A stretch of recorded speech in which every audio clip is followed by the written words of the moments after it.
Crossover. Oh, killer crossover. Just a crossover. It just crossed him over. Danced to it. Another victim to the crossovers. Cross him up and sit him down.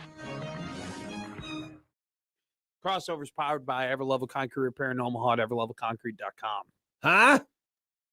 I'm just watching I watch these WNBA commercials and I get mad. I get upset. Why? Why would you get mad? You watch them when you get mad? Or No, you watch them I watch them and and then mad? they fire me up and I just get frustrated. I'm Because like, they're women why? playing sports? no, because Caitlin Clark is just a basketball player now, and she was the hottest thing in all sports, and all those people were jealous of her, and then they just absolutely trash themselves, trash the Who league. are you and mad? trash Who her. are you mad at? Did you The do that thing? athletes, the commissioner, So- the league, so- everything. Now, I think, and again, I these, wish it was Thursday. these are some of the, yeah, I understand. I don't care. Apparently, that's the, I'm putting on this. You guys have fun. no. I think the WNBA drama is the dumbest crap. Oh, I know, but that's what it is. I It's think a- normal it's NBA drama is the dumbest No, crap. WNBA is way worse. It is way worse. Because Oh, all of the it's bad. WNBA honks out there, I'll say one by name, the Matt DeMarinis's of the world. And I don't mean this as a diss on him, but they really wanted everyone to care about their sport. And then people and then do. they blew it. And then they're like, stop it, please. Yeah. Don't, never well, mind. I wasn't like, I was the person who Love you, didn't Matt. care about the Hope you're doing WNBA. well. Okay. I was the person who didn't care about the WNBA. Then I was like, okay, Same. I kind of care now. I'm fired up about it. And then it was such a awful experience in terms of how they The handled fandom everything. completely turned me Then off. I'm just like, you know what? I'm back. I'm even more of a I wasn't even a hater. Oh. Now I'm a hater. I'll say Low this key. too. I got one more thing for you, John. Sorry. Yeah, to interrupt you. yeah. What do we hate about the NBA Cup? What do we hate about it? Besides The that it's courts. pretend. It's The just courts. unnecessary in the And courts. what do the WNBA courts look like? I can't. It's, NBA Cup I courts. can't watch it. I turn it on and I say, "No, I'm good." Like on Saturdays, sometimes during the weird times of year where it's like, "Crap, what's on at noon while I'm eating lunch?" And I turn it on and I'm like, "Never mind." There was a moment And where then I turn was, off my TV. There was a moment where And I I was like, Caitlin Clark is playing basketball tonight. I will have that on. Yeah, for sure. And how they just acted and presented themselves and marketed themselves and from the commissioner all the way through just turned me off so much that I get a little mad. I'm like, I want to care about this. I love sports. And You love sports. I want to like care and be supportive of this, but I can't. I'm just not. And like, do you know what I've loved this week? The Women's College World Series. I have watched more softball in the last couple of days in my life than ever. I watched both Texas Tech and Alabama games yesterday. I watched one of the Texas Tennessee games. I watched every single Nebraska game. I watched the Texas Tech UCLA game. It was a great game. It was 8-7. It was phenomenal stuff. Too bad it wasn't 6-7.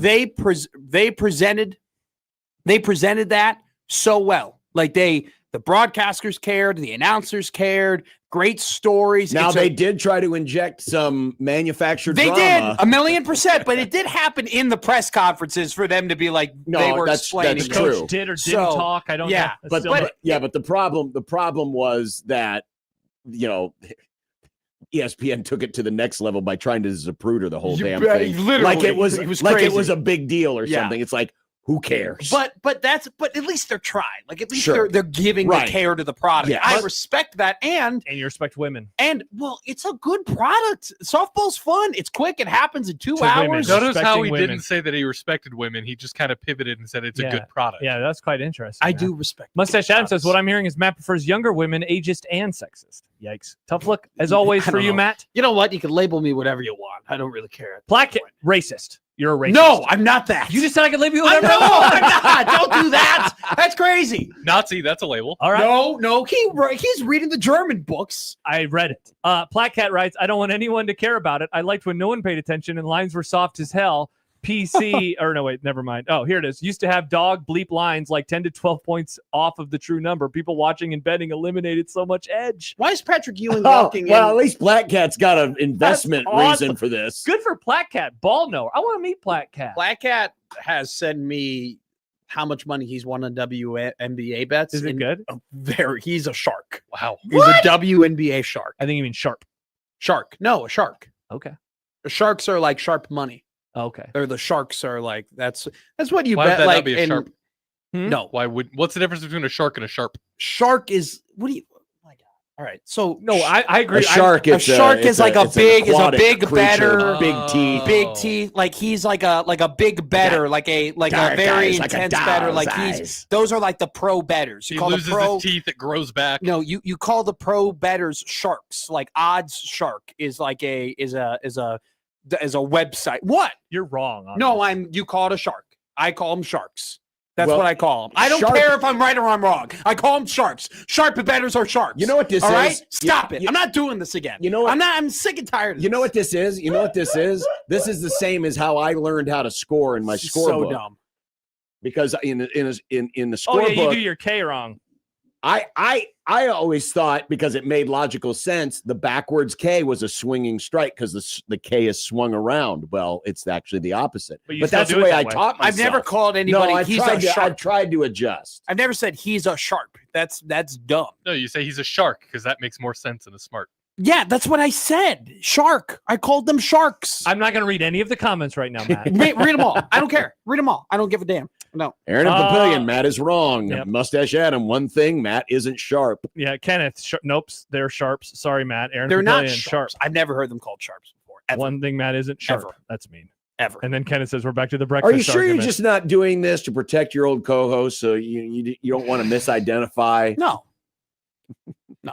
It's Mr. nothing Shark. has nothing to do with that at It's all. like an airplane skit, where No, I'm not doing a skit to defend my old co-host. Your Okay, producer okay. says to sit in the C&T chair.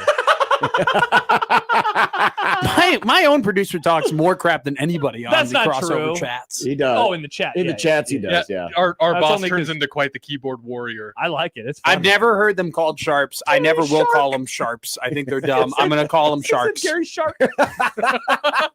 Well, it would have alleviated a lot of the confusion between him and True. Greg. That's true. Well, then they That's just still would have RIP. spelled shark with an E. Mustache Ed says True. baby sharp. No, I'm a baby sharp, sharp, baby sharp. No, I call. Okay, maybe if they would here's have done the- that bit during the Super Bowl, Goodell would have come out. Because this was before they liked gambling. Goodell would have parachuted down and tackled her. I will tell you. I will tell you right now. Sure, I'm wrong. I don't care. I'm going to call them sharks. I Good can- batters are sharks. You're Big do- batters are sharks. You're doing a really good job at showing us how much you don't care. Like you're doing a great job. Now Corey says sharks, not sharps. Hence why big betters are called whales. But that's not what he was saying. He was talking about smart betters. I go smart big betters. I just call them sharks. Guy's a shark. That's fine that you call them that, but I could call grass poop, but that doesn't mean that I'm right. Just I'm because not- you're using the wrong word Can I doesn't tell mean you? we should Can I- pat you and say good job. I'm going to Matt." get mad Can at you for calling it poop. Correct.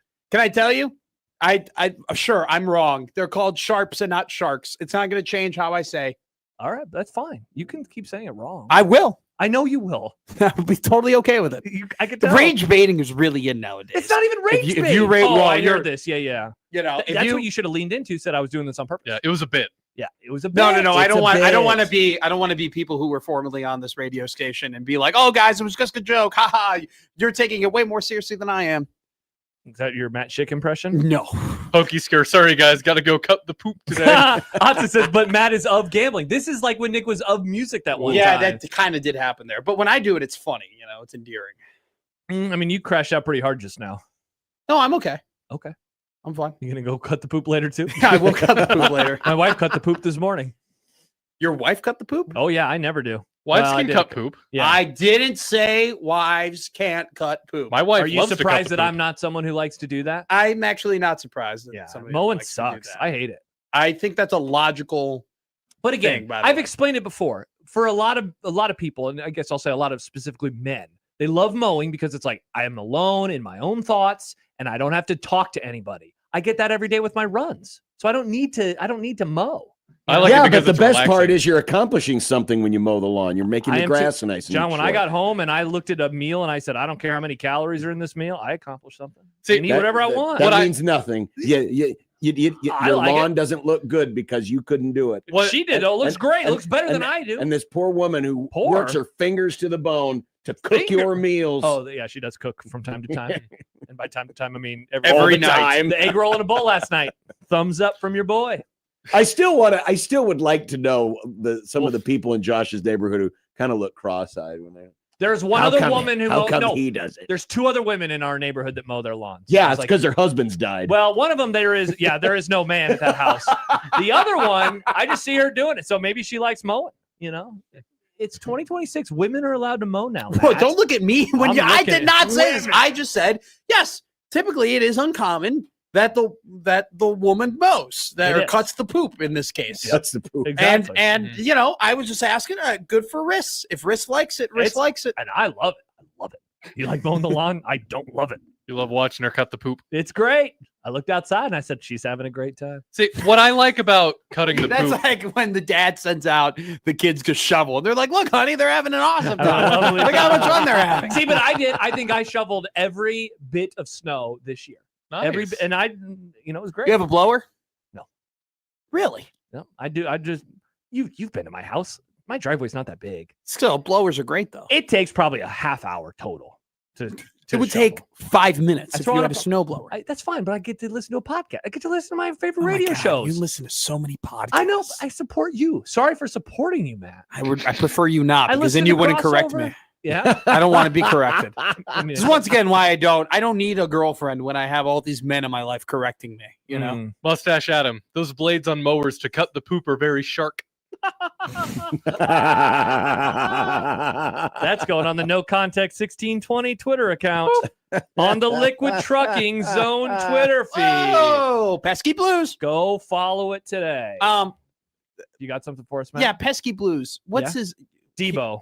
That's his his first old- name. Well, that was his old Okay. name before streamers. We met him in person, and I literally did not catch his name. Oh, I just really? didn't catch it. He's a great guy. I've never met him. No, we brought you the liquid trucking house, Yeah. didn't he?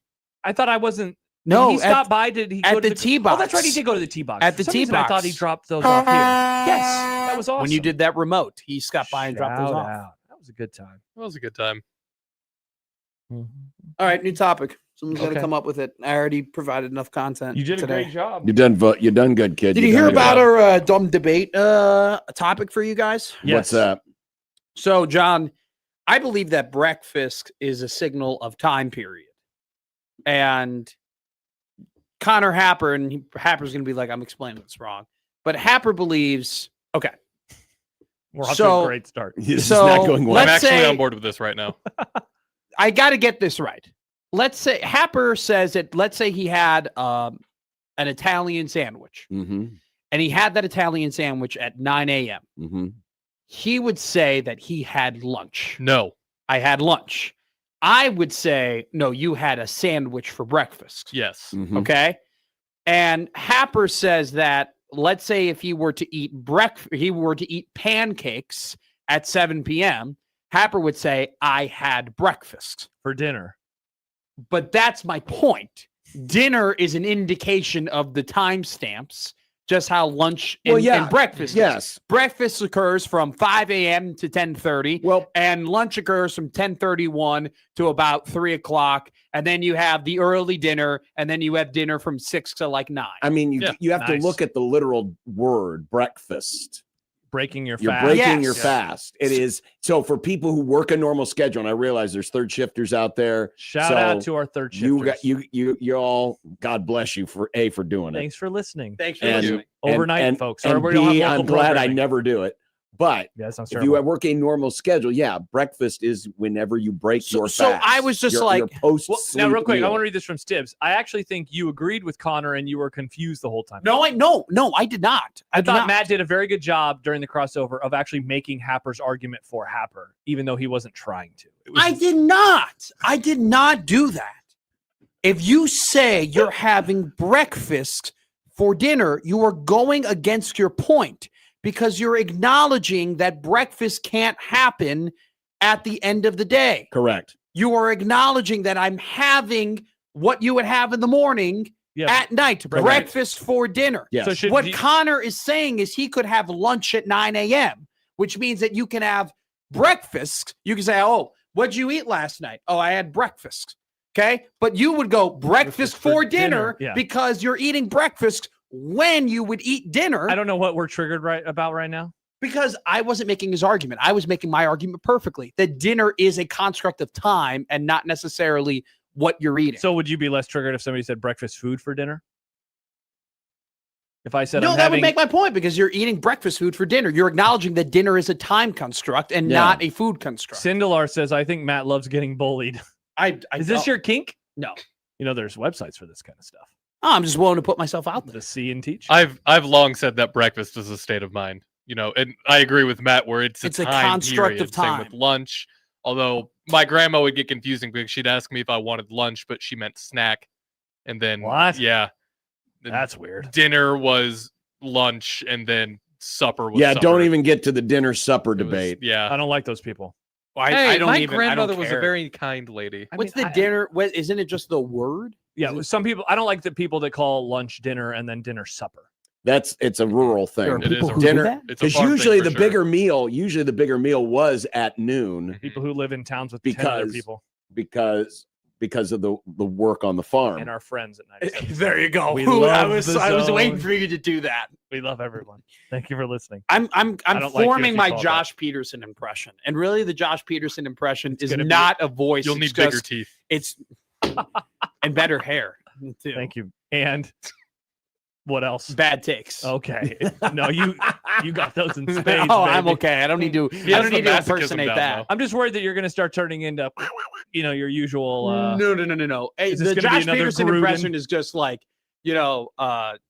John will say something niche, like he'll bring up a niche group of people. He's like, niche group of he'll be like people. the people who Like work at Walmart, and you're like, hey, everybody who works at Walmart, The niche group of people who work at Walmart. It's an example. It Wait, was an what, example. so wait, what do I do? I like say, he say- brought up the third shifters, the people who are Yeah, working yeah. the third Oh, shift, the shift. and you go, shout out to our third shifters. You do that with everything. do I really? Everything. Yes. It's Pretty Interesting. funny. Or I think it's a good bit. or It's a you really do, good bit. or you. Nick does it. Nick, it's rubbed off on Nick. You both I do it rubbed now. off on Nick. Where Thanks for rubbing you- up on me, Josh. you'll say There's a joke in there. I can't say it. you'll say like, I don't like I don't Nazis. like this product, and Good you're take. like, you don't like this group of people? You don't think this group of people should have I- rights? I definitely wow, do. Matt, that's an incredible thing for you to say. You give You're me, hey, you crack open that door, and I'm And you just just gonna run ram through it, man. You're like, I just don't think they're very good at this. Matt, you don't like women? You don't like women, I Matt? definitely do this. You know? That's a good impression of me. So that's just, and then sometimes you'll just go like this. You'll make this face. You know? do I? Is You'll that like, the you'll face I like make? come back and like. By the way, you know? Austin says Walmart is literally the number one employer of people in America, so not niche at all. Where I thought Matt was going with that is when John mentions a very specific wrestler from 1982. That's what I thought he was going to Yes. say too. Yeah, when John brings up Walmart employees. Jonathan the Hacksaw Jeremy. I'm like, who is that? Yeah, that happens a lot. Jim Duggan. It was Hacksaw Jim Duggan. Hacksaw Jeremy. That's like the off-brand wrestling. By the way, John texts in, it was the Last Supper, not the last dinner. Shout out. That's I guess true. That is the most John with an N text ever. Chris writes in on the text line, when you guys started talking about how your wife cuts the poop, my brain went to the story that came out a few years ago about the poop knife. I was thinking that your wife the probably poop knife. wouldn't want you talking about this on air, and then my brain turned back on and I remembered the callback. Do you know about the poop So knife? he said this poop knife thing came out a couple years ago because that was an old Reddit thing. Yeah, That's- it's a while ago. Okay. So there was this guy who like casually referenced having a poop knife, like, oh yeah, you just use the poop knife Yeah. to cut up your poop in the toilet. And they were like, what are you talking about? Because apparently it was so big it was choking the toilet, so Oh. you got to cut it up so it But, will like go this down family easier. apparently had one of these knives. Like John's family rag. Yeah, but for A knives. poop knife. Yeah. Like the Yosemite t-shirt. What? What? Rick and Morty reference. Don't Oh, worry good about one. it. That was funny. Thank you. Yeah. Some people will get it. Yeah, I hope that those. So they cut people- up their poop in the toilet? Yeah. Yeah. But they had a knife specifically for this. That was the poop Was knife. this one of those moments It where hung in the bathroom. you realize something about What? your Yeah. What? yeah, like your childhood, like that you thought everybody did, You're Yeah, right, like I but thought you it was didn't. sharks, you know? like you thought it was sharks. Exactly. The poop Excellent. shark. Yeah. Poop shark. By the way, Odson does chime in. He says, for the record, I love Matt. Yeah, I hope. Stiv says that he likes when I go, when I'm not paying attention, but feels like I need to chime in. Mhm. I've never. I Stibbs listen was all the time. moderator today. For During the crossover? during the first crossover. Yeah, it was funny. I listened to it when I was cleaning dishes. I was cleaning out my coffee mug, just laughing. You're I was- cleaning out your toilet with the poop knife. I was, and I was just chuckling to myself, like, this is a pretty funny crossover. Matt is way wrong, but it's pretty funny. I hope that was a happy new year. I don't know. think it was. I don't think it was. Yeah. It was a fine crossover today. We had a Happy New Year yesterday. CJ says on the road with work today, enjoying listening to 1620 on FM 97.7. Crystal clear. In We Central love it. City. We love it. Shout out. I cannot. By the glad way, to the be back Belmont on is FM. this weekend. I saw an article. Oh, or that's something. right. There's still another horse race. There's Saratoga. more horsey stuff. My you horse getting It your- guy. is the Triple he Crown. They coming have on to have tomorrow? 3 of Of them. course. Tomorrow? Friday. Friday. Horses can't even I wear thought crowns. these You'll come races on used to be Thursday. closer together. No, 6 weeks. I did too, John. 6 Has weeks. it been 2 weeks Why between May, each May one? 2nd. May 2nd was the first race. Why are the Oh. races a haircut length apart from each other? What? You know, you get your haircut every 6 weeks. I get my Such a haircut specific thing. every 9 months. Whoa. I'm not cutting this until the beginning of the Husker football season. That's fun. Well, that's a long ways away. You're gonna have hair down to your butthole by then. It's going to be like this. It was remember when I cut my hair before the KC trip? No. That's the last time you cut your hair? No. The last Remember when he looked like a child? We showed up, he didn't have any facial hair and he was wearing pajamas? The only thing I remember about He that lost his trip was keys. Matt losing his keys. Yeah. See, I- we did so many good things. We ate great bar. Well, you guys showed up late. For No, the we barbecue. did not. We Yeah. had to eat did you McDonald's guys on go? the road. Q39, Oh, which screw you guys. which I then Yeah. found out was like the barbecue place in or one of the top barbecue places in Kansas City. And they did not have your keys. No, they did Sad. not. We did. That was I forgot we had to call them. I'm trying to be better about it, but I guess I don't remember that. oh yeah, I'm trying to be better about it. But for the last few years, I feel like I've timed my haircuts around major events. Like I always have the Uh-oh. College World Series haircut. I get my haircut before then, except that one time I hated it. Hmm. I got the haircut before, I don't know, 4th of July, before summer, before it gets too hot. Then I just kind of let it grow. I'll get one Yeah. before Thanksgiving. Okay. February 27th was my last haircut. Wow. So Damn. Well, that was 3 months ago. And the difference between now and the start of the football season is 3 months. I Yes. bet your last haircut feels like it just happened yesterday. it really does. Boom. It really just time moved by It's gonna very fly by. quickly. It's gonna be September before you know it. Yeah. I'll That's be kind of I get my haircut. celebrating my birthday. Honestly, True. the same thing happened. I got my haircut Not on your the same birthday. exact day. Wow. I said not. The year because I have a big birthday party that's on the 28th of February every year or like whatever weekend Your, that is. your birthday's not in February. No, it's I go back Oh, home. somebody's birthday. It's one of my Somebody's best friends. It's her birthday, and it's just like a good marker to go. Shout out. Stop. I go said back, shout out. to go back. Can't You wish her gave a me happy that birthday? look. You gave me a look. I heard you talking on the air today with Michael about how you want to marry a Chicago girl. I'm just saying shout well, out. I was just explaining him the point of that Texas song. You know, I don't know this song.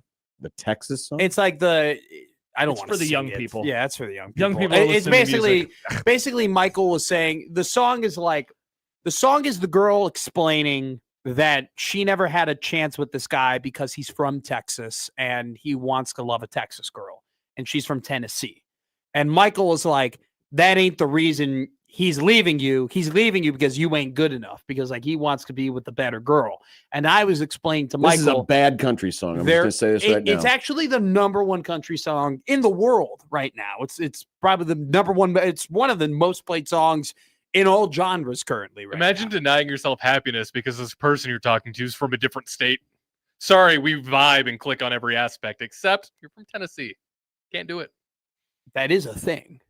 Some It's a people, weird thing. well, I some mean, people want mean- to marry the Oh people my that God, they you're grew from up around. Delaware? Get away from me.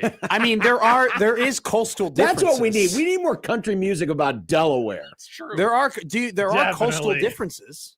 Do you think you could marry? Well, you're married now, but I like there married are, somebody from Nebraska. but there, yeah, she you're married somebody from Iowa. okay. But you two, like that's you're We're pretty like the close Bloods to and it. Crips picture. There is a thing, Nick, of like people from the Midwest wouldn't want to be someone from the West Coast because they're just a different type of vibe. They're a different type of personality. You They love the had a word different- vibe. A I do different love thing. the word vibe. There are some people who go, I could never marry anybody from the East Coast because of coastal differences. That exists. Tennessee and Texas are, yes, they're both quote unquote country, but they're very far apart from each other and they have I different types lost of lives. my woman in Dagsboro, Delaware. I just think the concept is stupid. I'm not saying I it think doesn't happen. I think the the concept is stupid. Well, she made a great song. So I think the concept is pretty good. That'd be kind of fun. That'd be like a fun reality show. What? Is to challenge songwriters to have to Explain their song. no. They have to write songs, but they have to, like you're a country artist. Write me a song about Delaware, That a would. country song about Delaware, Mm-hmm. or like tell a rapper, hey, I need a broken bow rap stat. Hip hop song about South Dakota. Yeah, It's funny. I Just call it the remember Jackrabbit. I remember the phase of country bad hip hop crossovers like Cowboy Troy. John, you remember Cowboy Troy? He had a song called "I Play Chicken." isn't that it? Wasn't he like one of the Big and Rich, college game Oh. day singers? Maybe. yeah. Oh, he was in Big and Rich, and then they. Oh spun yeah, him off. that's the Yeah. I think they're giving, into your city. Yep. Hard Rock Fiend says liking country is like someone wanting more Pearl Jam songs.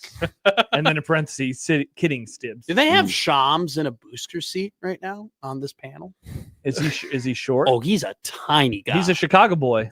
Or is he from Skokie? No, we went to the same gym. He's from He's your age, isn't he? he's a little older. He God, went to he's still Wilmette. so He went to New Trier High School.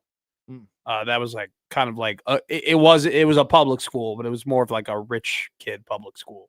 Was New Trier. I'm excited for the final. He's a tiny guy. Is he? He's like 5'7". He's Whoa. not big at all. Interesting. They really, really, really wanted to put the Alamo in the background because poor Windhorse is having. Well, actually, 3 of the 4 panels are wearing sunglasses. Yeah, it must be right in their faces. like- yeah, and look at Kendrick. He's squinting. Kendrick's like, I ain't wearing no sunglasses. I'm a I'm sunglasses ready to guy. attack some guy who went after my kid in a youth basketball game. Did that happen? Apparently it did. Apparently he had a run-in with somebody at a youth basketball game. I don't like Danny it. Green is like nearly a foot taller than Shams, and they are like on the almost I mean, the it's same important level. to be the same height on TV. Yeah, but I'm saying that he's got to be in a booster seat, is what I'm telling you. Oh, either that or you can do this thing with chairs where you. Except like for when- this one. when This I- one's kind of broken. I bet kinda Michael stuck. then switch. Every time Michael Severe takes over and I like come and I sit in Michael's seat, it is way too high. Really? Yes, That's how Damon Benning liked his chair when he worked here. it Our- was our- so high. It was like this. no. Our dear late friend Matt Verzal used to He take was the this opposite. chair and put it all the way to the He floor. wanted his feet on the 10 toes down. Yeah, he wanted 10 toes down. Do you know how I sit in my chair? I How like my John feet to swing Bishop a little. sits in his chair, or how Connor Happer sits in his chair. However, Connor's sitting, that's how I sit. Yeah. I do the lean thing. You do. You do. You're like this. Every time I walk by, you're like half of your body is on the other side of the desk. You know like why? boy Because I banding want to with the look at my And you're like- producer. and you're like, check out my headphones. I I just can see realized John. something when Hi, John. we. I like to have can an kind app. of see. Our new studio, isn't that table lower? Aren't we gonna have like normal chairs? I think it's the same height as this one. Yeah, I've done a Is show it? in there. Yeah, Yeah. Is if it's lower, it's not by like very much. Oh, that's they just. have these. I wanted to lower. You want a load Oh. chair? I want it just so we can just bring our regular office chairs in there. I like the ones Those- that in our those meeting chairs are yesterday. great. I was leaning back, man. Those I was chairs are comfy. awesome. back. Those are comfy chairs. Lean back. Wow, look Lean at you. back. Way to know your history. I look. If that was like when I was in high Look at school. that back. I don't know how to act slow Okay, motion. now that's for a me. different song. Slow motion for me. Whenever I'm playing darts, season begins tonight, and I always make sure we got slow motion going on the jukebox. Well, we have my Farron dart coming up song. in like 25. Have we should fun. probably say goodbye. Yeah, we got to go. Yeah. Good night, everyone. That was Crossover powered by That was Everlevel fun. Concrete Repair in Omaha, everlevelconcrete.com on Good day, Matt. 1620 The Zone.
KOCN.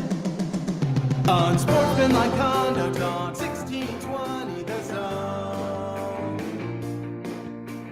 Husker Athletics, Creighton, and yes, UNO.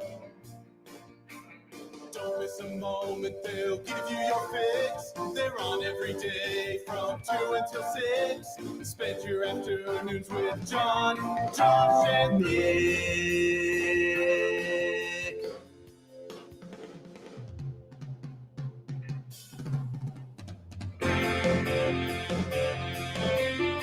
John, Josh, and Nick.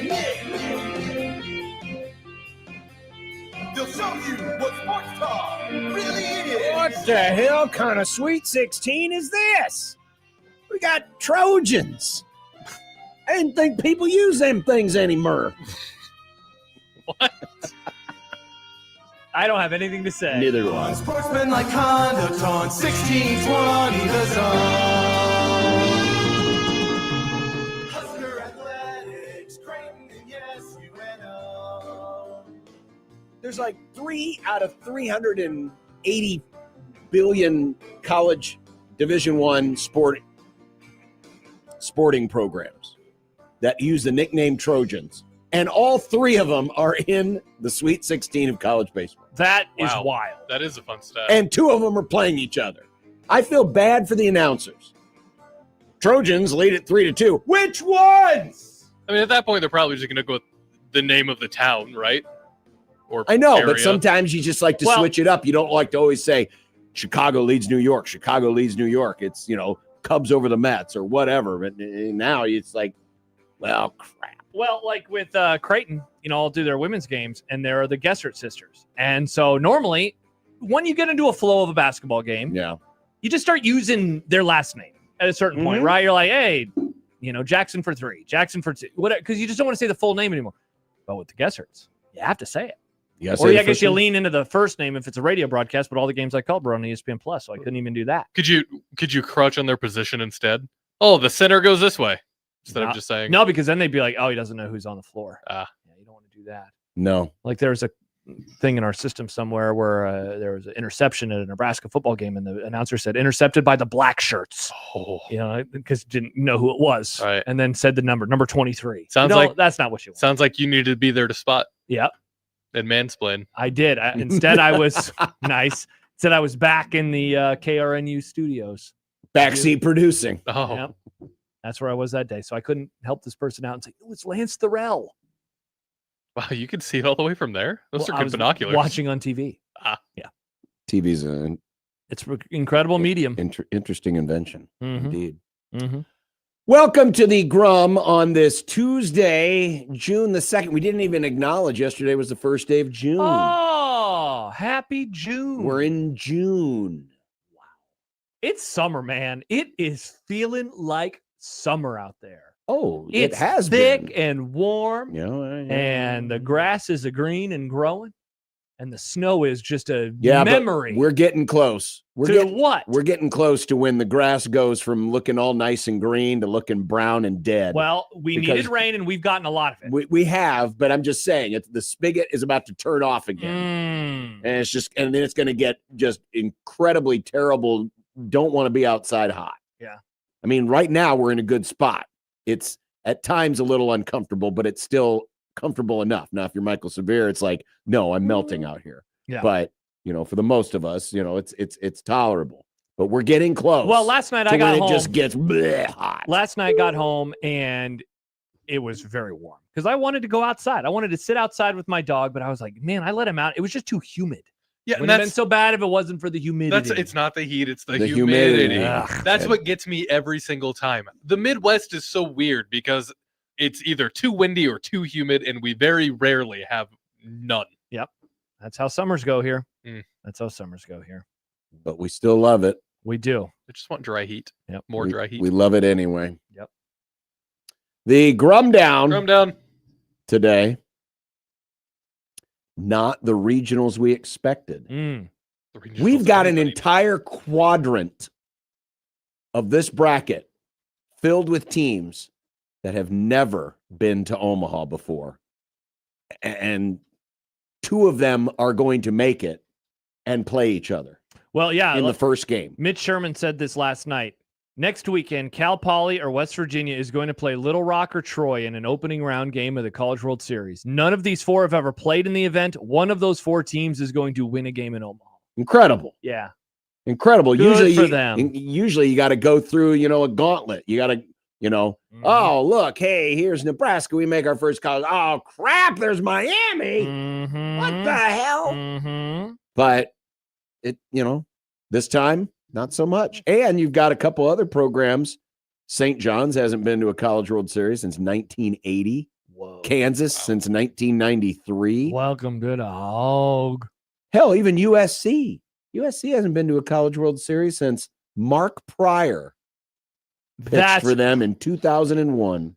My parents were at that College World Series. It's interesting to think that we are currently in a world where USC is probably making it to the College World Series, and UCLA got knocked out so fast. Wow. Disrespecting North Carolina. I will not stand for that. Yeah. The lone ACC team left.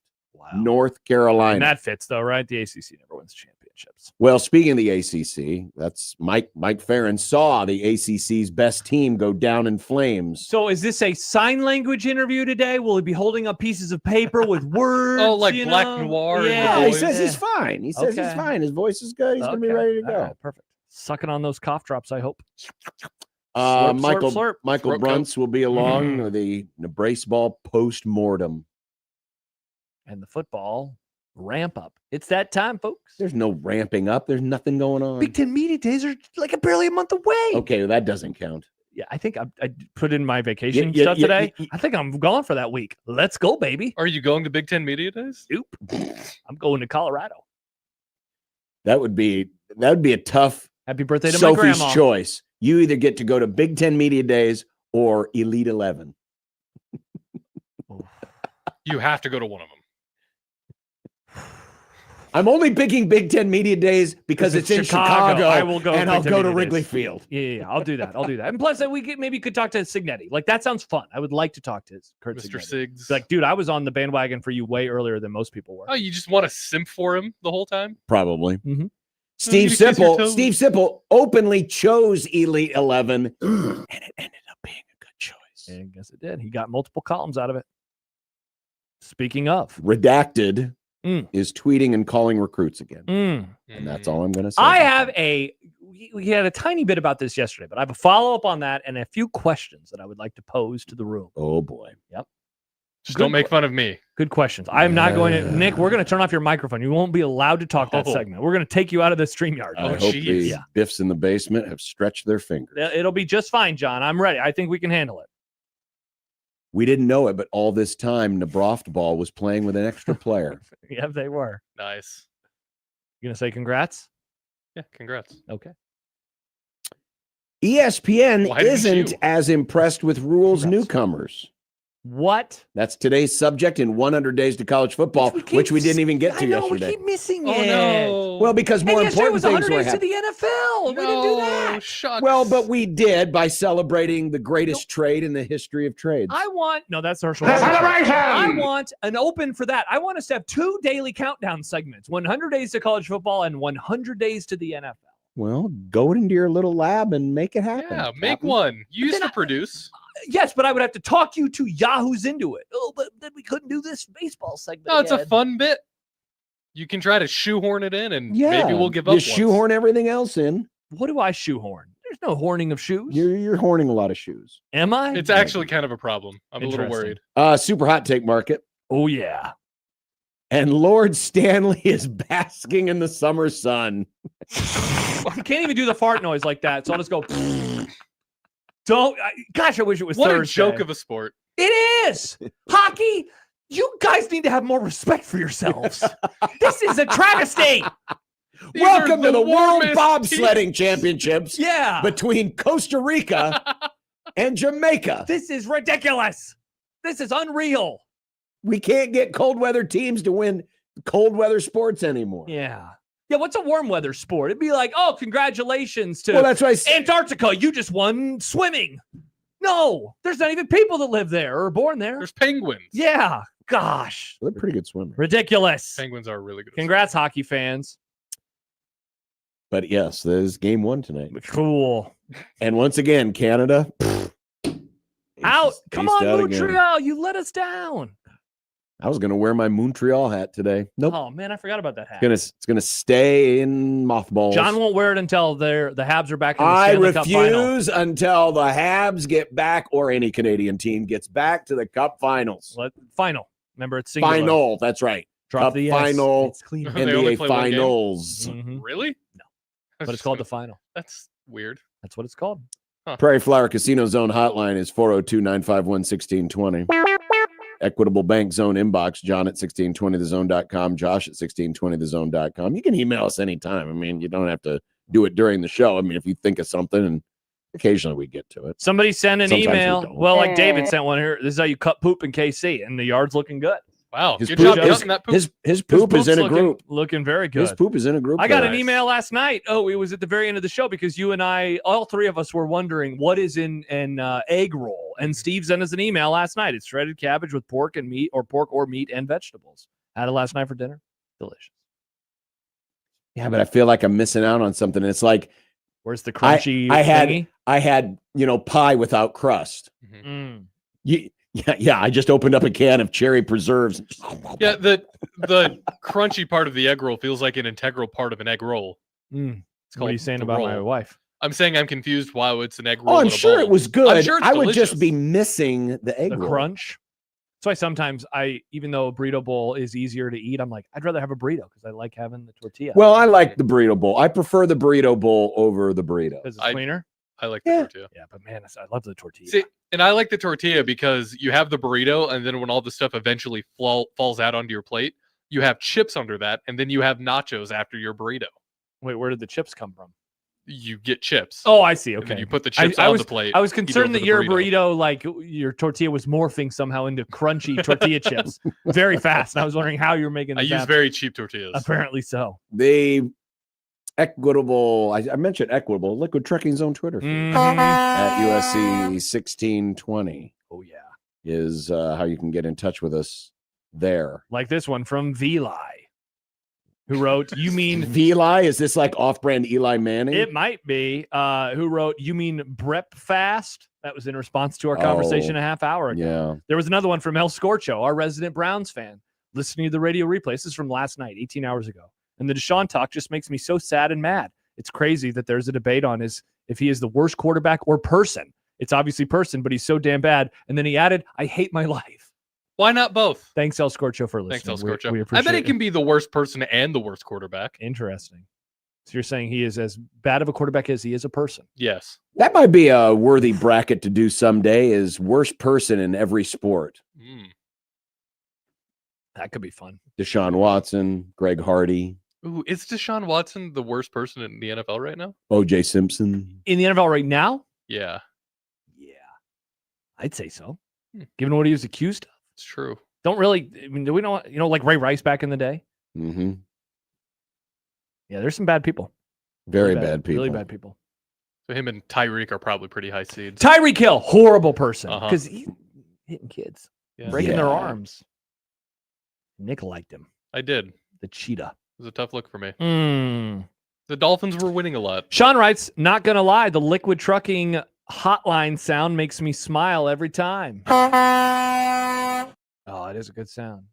John is still a little critical of it from time to time. It could be meatier. It's not quite. It's not as meaty. It needs a little more bass. hmm It's close. We're It's getting there. close. It's really close. We'll get there for football season. That's our Maybe promise to you know what? Maybe one of our great truck driving listeners can just pull their rig up Oh, to the building here Let me in record bring Omaha, the car into and our we'll building. we'll just record it. I'll bring my little Tascam voice recorder and just hold it up. Sounds to like your a horn. great Well, idea. I mean, you can just use your phone. I mean, again, these are great devices, except when you use them as a phone. Mm. But they make good interview. I mean, this is how I interview all the coaches before True. games. Just use this piece of cake. Hmm.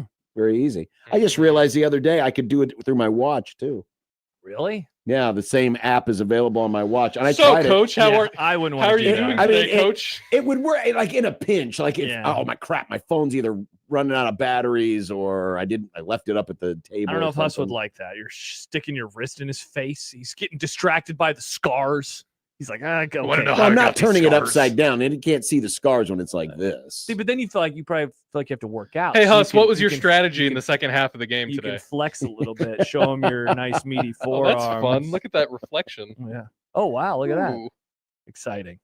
Very exciting. Mhm. All right, Mike Farron will join us next. Awesome. Baseball. Baseball. He got to call a walk-off winner to send Oklahoma to the Super Regionals, where we'll see at the Hog. OU. See y'all at the Hog. Oh yeah. 16-20 the zone.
circus is on the air. Mike Farron, Sirius XM MLB Network Radio. Ladies and gentlemen, now singing the Mike Farron Open, it's Mike Stibbs. Just make sure it sounds sexy, Stibbs. Lord Almighty, how can you stand Arizona? Your fair skin must be burning down into your absent soul. Mike, Mike, Mike, Mike, we can barely hear you. It sounds to me like you called us from inside a hole. But your phone calls lift me higher, like the ERA of Mark Pryor. Your hair looks like it's on fire. You're Mike Farron. Dying on every pitch. Taki in the air to center. Burris going back. That ball is gone. It's gone. Dayton Taki sends Oklahoma to Super Regionals.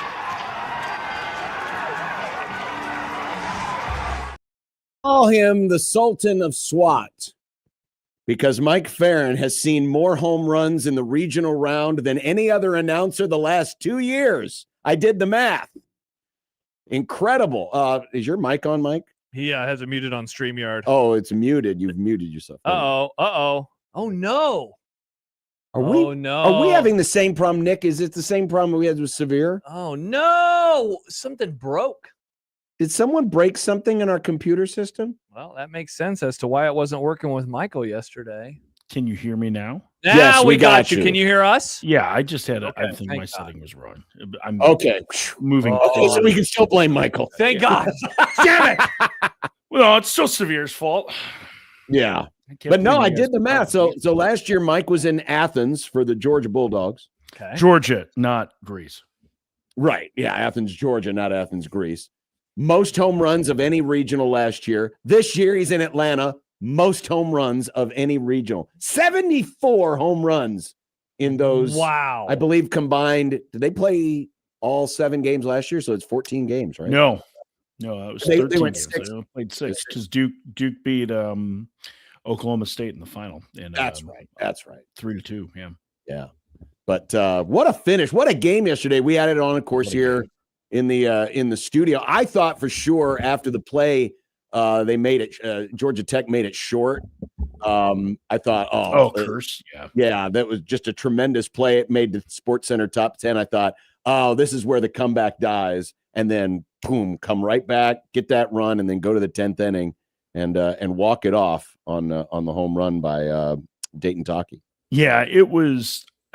Crazy. I don't think that this is probably the best offensive team that Oklahoma's had in Skip Johnson's 9 years there.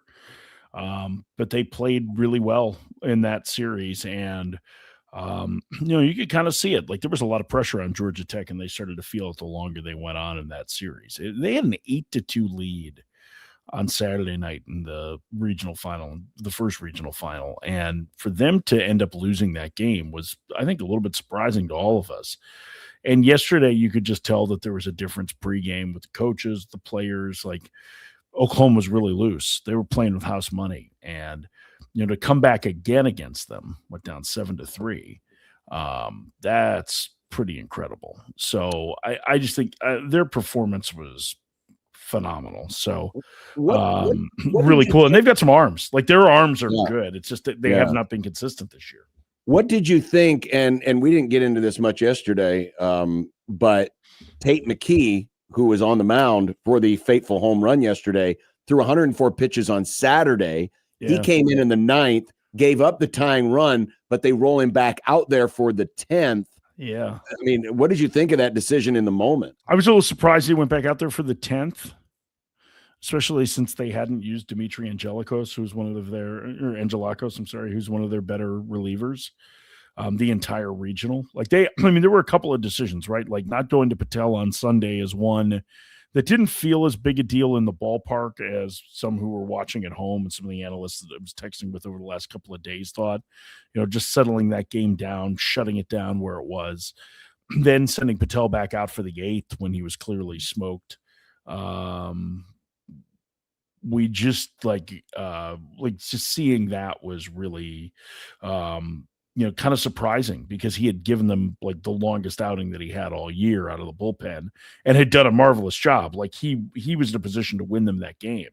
And then, the McKee decision, I think, probably falls a little bit further down that. But the other part that was incredible the last couple of games was late in games on Saturday, in particular, Georgia Tech had a chance with like first and second, nobody out, and their best hitters coming up, and they couldn't score. And then late in the game, when the top of the order was up yesterday, they just, Von Lackey hasn't put together like bad at bats at all this season. And there were a couple of really bad ones towards the end of the game. You could tell that the pressure was starting to get to them, but it was, stunning. I think I know UCLA was the number one team going in, but there felt like there were enough questions about UCLA with the way they played in the Big Ten tournament that everybody felt like Georgia Tech is the favorite. And I think, listen, like losing twice to St. Mary's, I don't think was anybody's bingo card for UCLA. No. But Georgia Tech not making out of their own regional this year was certainly not on anyone's either. And especially when they had pole position, right? I mean, they were 2-0. So all they needed was to win one more game, and they couldn't close it out. And to give you an idea, here's how stunning it is.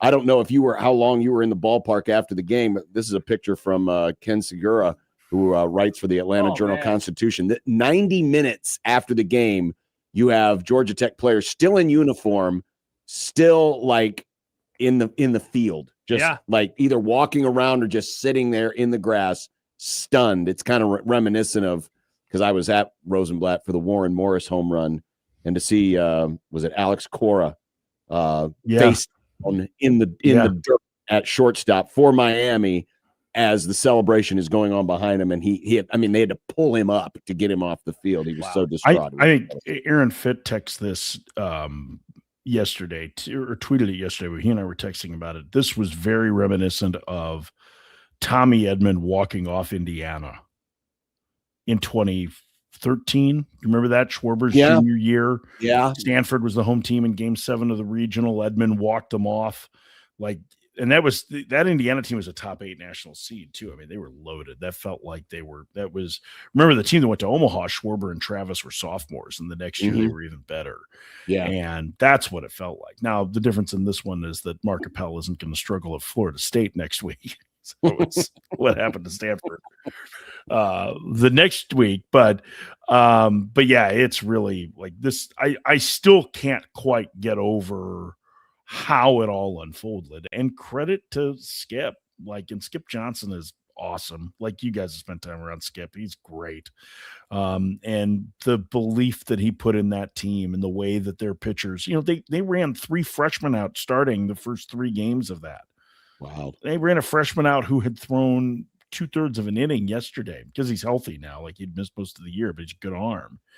Like, they have a ton of arm talent. Cord Rager is a real dude, like a legitimate capital R, capital D, real dude. And they're going to give Kansas a hard time. Like, those arms are real enough that if they're in the strike zone, it's going to be a challenge for the Jayhawks at the Hog. Mike, you mentioned UCLA. Obviously, you saw what happened with Georgia Tech. And I know you're not a huge college basketball guy, but one of the big storylines with that sport over the last handful of years has been the lack of upsets and how in March Madness, we've kind of lost that. And I've wondered if it would start happening with the baseball tournament. And obviously the answer this year was a resounding absolutely not. Is that just, in your opinion, the nature of baseball? Is this sport in a way kind of foolproof of the NIL, causing lack of parity in other collegiate sports that we've seen? Yeah, I think it absolutely is. I don't know that it has anything to do with NIL or parity or where they're recruiting. It's the only sport that I know of where you're competing an opponent and you're competing against the game the entire time. Like, that's the part that's tricky about baseball, is that you can do everything right in an at bat, on a pitch, anything, and the game can dictate something that you're not expecting. It's just a different animal. And we see this in the pros all the time. Like, the tournaments aren't designed to let the best team win. They're designed to give everybody a second chance at a championship, right? Sure. That's the way they're designed. And I think it becomes far more significant in baseball. Like, if you think about it, even in college, Like if you go, like listen, teams that are really good are going to go, let's say, 42-14, right? Like that's a good regular season. You win 75% of your games. So it also means you still lost a quarter of them, right? In the major leagues, it's far different. I mean, you're still talking about, some of the best teams are winning 90, losing 70. I mean, that's basically the difference between a 72 win team and a 90 win team is 3 wins a month, right? So like one every 10 days. Yeah. So the gap isn't that significant. And I think just the nature of the sport is such that like home field advantage doesn't matter as much in it as it does in football. It doesn't matter as much as it does in basketball because you're going to get the equal number of opportunities in baseball. And the game is just really freaking hard. And, like sometimes you get a lot of breaks and sometimes you don't. Sometimes you do everything right and you don't get any breaks and you lose. And that wasn't the case with Georgia Tech. I don't think. I mean, Oklahoma definitely had a couple of things that rolled their way, but I think my hope is that you'll always see it. Now, the deeper you get into the tournament, the better competition, the more you're able to clean up some of those controllables. And so it's tough for a mid-major to win, I think. What Coastal did last year was really impressive, and they have certainly had a lot of high-end talent on the team. But, listen, we're going to be in a position where somebody is going to win their first game in Omaha ever, right? Because West Virginia's playing Cal Poly, and they're matched up with the Trojan brand super regional with Troy and Arkansas Little Rock. By the way, there's 3 Trojans in college baseball, which doesn't seem like enough. But all of them are in super regionals. Yeah. USC is the other one. It's incredible. I mean, the only 3 that could ever have that nickname, and they're all in the tournament, and 2 of them are playing against each other. I'm just glad that, I don't want to see either of them get eliminated, but I'm glad that we don't have to have 2 of them in at the same time. Well, I guess we could. I mean, USC could win. But yeah, you could. As an announcer who wants to use the nicknames, I don't want a Trojan versus Trojan matchup. Again, we could get, we've had Spartan versus Spartan. We've had Tiger versus Tiger. Bulldog. We could get Bulldog versus Bulldog. We could have Bulldog versus Bulldog and Trojan versus Trojan in this year's College World Series. We really need Trojan versus Spartan, and then we can start getting into Greek history. The other thing that was winning broadcast. It wasn't just the upsets, but it was also the comebacks, the rally backs. We had since 1999, only 7% of regional champions lost their first game and came all the way back through. And this year we had 3: Auburn, SC, and Troy. Yeah, all lost their first game. Almost a quarter. All rallied back to win the regional. That's only happened 7% of the time. I mean, it just shows you that if you got enough pitching depth and a little bit of momentum, and with 2 of those teams, they were on the road. At least with Auburn, they were at home. 2 of those teams, SC's playing at College Station, one of the most intimidating places to play in college baseball, and Troy's having to deal with the road crowd as well. In Florida, like with one of the best pitching staffs in the country, right? So as one of the last teams in, and I'd even throw, I know they didn't lose the first game, but OU had to win 3 out of 4 games they played 4 games in 36 hours. Yeah, because 36 innings in 36 hours because we had a triple header in Athens. That's why I didn't have a voice, or in Atlanta. I mean, we had a triple header on Saturday. And they had to win the first game in the morning, and then they lost at night. Then they had to win 2 on Sunday on top of it. Then they had to play a normal losers bracket, right? Then they had to win 2 on Sunday and win another one on Monday. So, I think the comebacks were incredible. You're right. That's really unusual. We've got 2 4 seeds in supers for the first time ever. It's a lot of SEC, like we should have expected, right? There were, I think, what 11 of the 12 SEC teams made a regional final. So we'll probably see 4 at least in Omaha. But it was really cool to watch that and see how it unfolded. This tournament delivers in a way that nothing else does. And it's always a little bit of a bummer when it's over, but at the same time, it feels like you need a cigarette. Yeah. Where are you headed this and weekend? A Trojan. I don't know if I'm allowed to say that I'm going to Chapel Hill, but Gabby and I will be there. Nice. So outside of that, then, which of the other 7 matchups is the most intriguing to you? Is it the? Well, I don't even know if that's the most intriguing. I mean, I think. Well, I just wanted to kind of take away your excitement for it aside. Yeah, I mean, I'm looking forward to see. I haven't seen USC in person this year, so I'm looking forward to seeing them. I mean, that's I mean, Friday afternoon, it should be Mason Edwards, Jason DeCaro, right? Like that's. I mean, it could be. It might be Ryan Lynch. They might keep Ryan Lynch in that role. Either way, it's like Mason Edwards against you. I think North Carolina's offense has been really underrated. And if they have one Achilles heel, it's that they have not been great against left-handed pitching.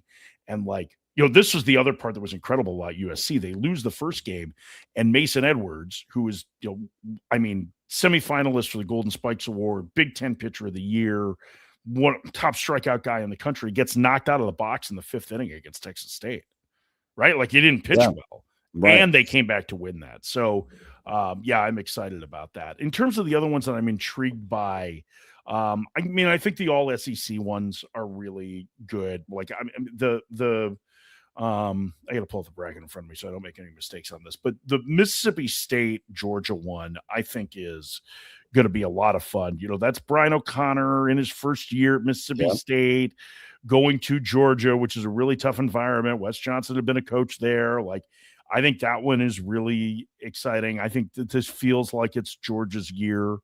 In the same way that felt like it was Georgia Tech and UCLA's, but it feels like the year they break through. I think Auburn Ole Miss is going to be awesome. I think Oregon's team is really, really good. Is this the one that finally breaks through? I mean, I feel like that too. Yeah. And like Texas is excellent, but they've been a little bit banged up, right? So like how healthy are they? And, Schloss all but owns property in Omaha. So like, it's tough to see them, that's a really tough draw for Oregon, but I think that's a really good team. And then you've got the the Big 8 comes back to life, right? God bless it. Those Barry two were Switzer versus rivals. Name whatever crappy Kansas coach was around back then. OU and Kansas were conference rivals from 1919 to 2023. Yes. Like, think about that. They were conference rivals for 104 years. Now, this is clearly the best Kansas baseball team that, like, since I think the sport was invented. Like, and this is a really fun matchup, and the Hog is going to be nuts. And my cousin who lives in Kansas City, who's does like kind of like the ushering and stuff like that at a lot of the Kansas events, is so excited. And his daughter, who went to KU, is like, I need free tickets now for Omaha. She's like counting on the fact that they're going to get there. But I think it's going to be really neat. Like, I think that's going to be a fun one too. But we'll see y'all at the Hog. It's going to be a blast. I guess we do need to. I mean, we did get late last week. Oh, the major league stuff. The owners put out their.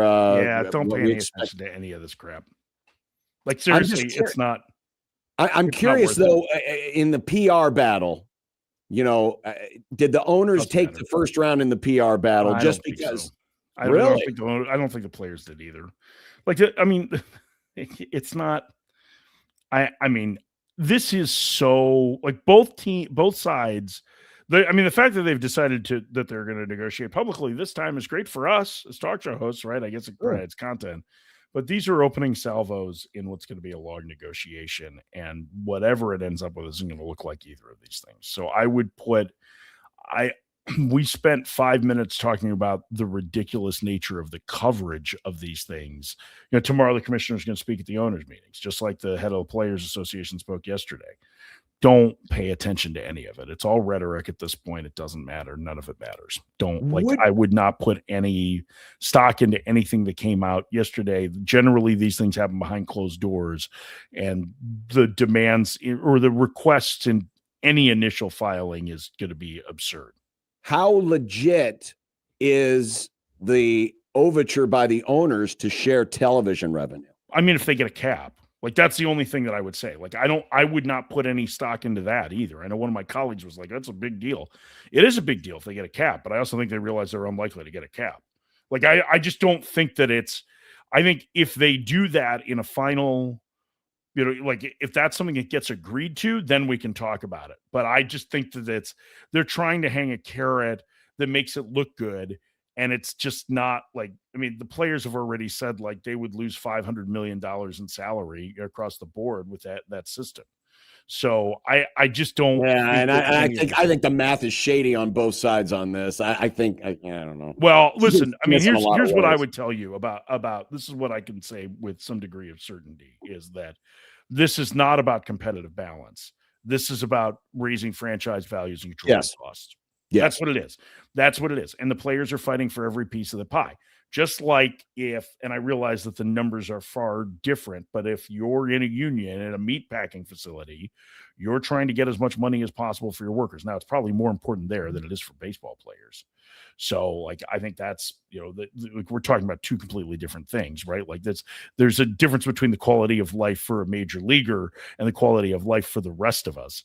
But at the same time, like you're trying to get what you deserve. And in this part, the players are the product, right? Like if you don't have the players, you got bupkis. So they have a little bit more leverage built into it. But I'm not like, I don't think that, okay, great. They said that they were going to do that. They also like in the last, I mean, this is a much more minor portion of it, of all of this, but it was, in the last collective bargaining agreement, they had agreed to remove the qualifying offer and both sides had agreed on it. And then at the last minute, the owners were like, well, we're not going to agree to it unless you agree to an international draft. And they threw that in at the last minute. And the players were like, come on. So, both sides are going to have moments that are going to cause you to roll your eyes. Like that's part of it. It's all part of negotiation.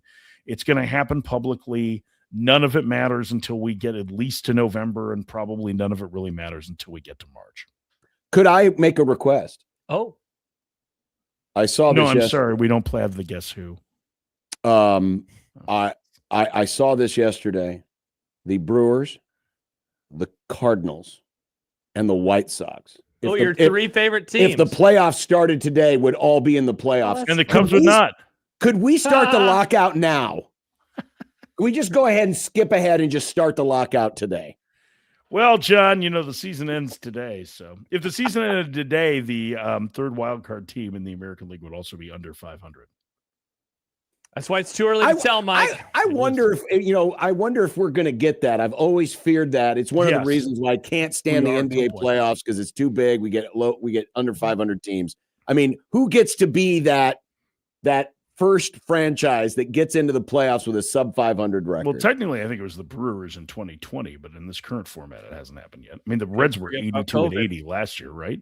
They win 82 games, 83. Like Diamondbacks made the World Series as an 83-win team a couple of years ago. So, again, playoffs aren't determining who the best team is, right? The best team does not win the postseason. It's just a cool tournament. Except in 2016. Michael Severe writes, for some of us, the lockout started years ago. Oh, here we go. Well, that's a self-imposed lockout. Like he's decided that he is locking out. He has locked himself out. And I think really it's just that he had a special TV room where he was watching the Mets and he actually locked himself out and he can't find it. He's very embarrassed about it. His Mets TV room went the way of his Twitter handle. Oh no, poor Michael. Yeah, it was bad. Wait, did he buy a new Mercedes with all the crypto? No, that didn't happen. It's very confusing. We're not votes for him for a podcast. His handle has changed. His name has changed, but Michael still has access and can tweet, but it's not attached to his email or phone number anymore. So it's like a Twitter purgatory. Yeah, he's in a weird spot. He's in the Twitter nebula right now. Yeah, it's very strange. You could have just stopped Michael Severe. He's in a weird spot. Makes sense. Well, for those of you wondering, let's put it up here. The regional schedule. Got to get that down. Thank you. I pressed it. I did too. Yep. Friday, Chapel Hill begins, and it's at 3:00, so it's 2:00 our time. So you get an afternoon game. Yeah. I like it. Awesome, Mike. Can't wait to see it. I'll have you know this. John will turn up the volume sometimes while we're on the air to hear your voice. Well, that's just because he misses me. Yep. Well, don't worry. Well, that power. And yes. And after like the 80th home run you've called, I wondered, is his voice still with us? Mm-hmm. Is he still there? And sure enough, it was. By the way, I did want to show one thing that got missed yesterday. Oh, is this where Dayton Taki gets hit in the seeds and then Ken Schmidt starts laughing? Yep. This is I got a text from a buddy of mine that produces Jim Rome's show, and he was like, "We're using it today." Yeah, here's what happened. This is the guy who ends up hitting the home run to win the game for Oklahoma, but a couple innings earlier. Get another guy on. Tap foul, and that came up and took a piece out of Taki. Oh.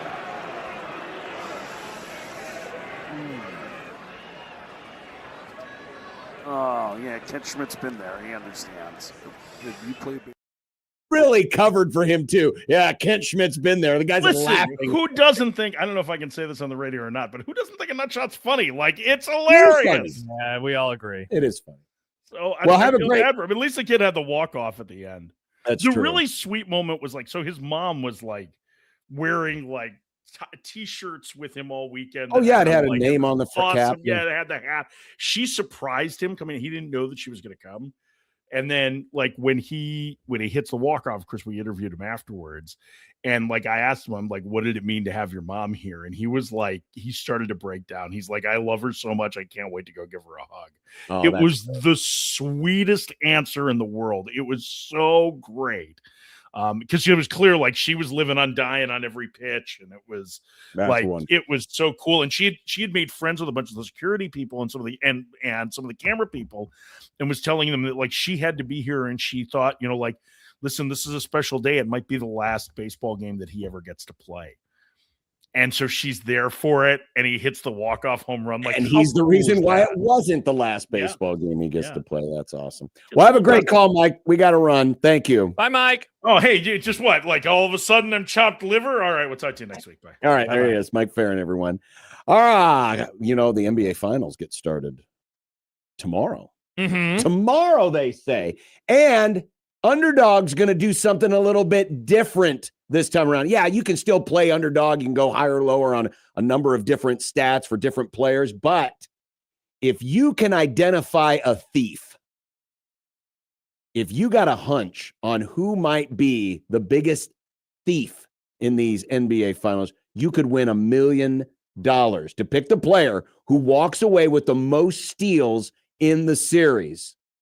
That's right. You can do that right now with Underdog, in addition to all the other cool stuff, and you can play Underdog in Nebraska. You can win up to 5,000 times your cash. Just download the app today. Use our promo code 1620TheZone, and you can score $50 in bonus entries when you play your first $5. Again, the promo code 1620TheZone. Underdog, make picks, win money. Must be 19 plus and present in Nebraska. Terms apply. Concerned with your play? Call 1-800-MY-RESET or visit ncpgambling.org.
Here's a story of a man named Brunsey who covers Husker sports, boys and girls, like football and basketball, even weightlifting, like front squats and curls. Then one day, good old Brunsey called a talk show, and acting on what they thought was a hunch, John and Josh wanted to start a family.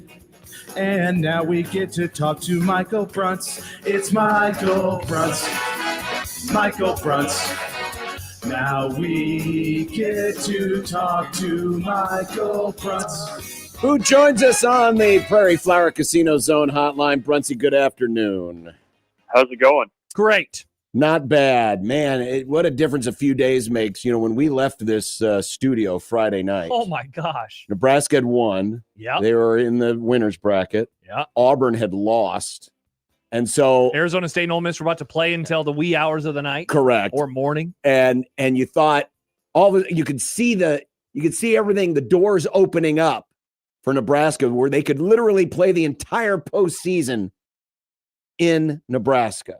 And then 36 hours later, 40, I guess it was 48 hours later.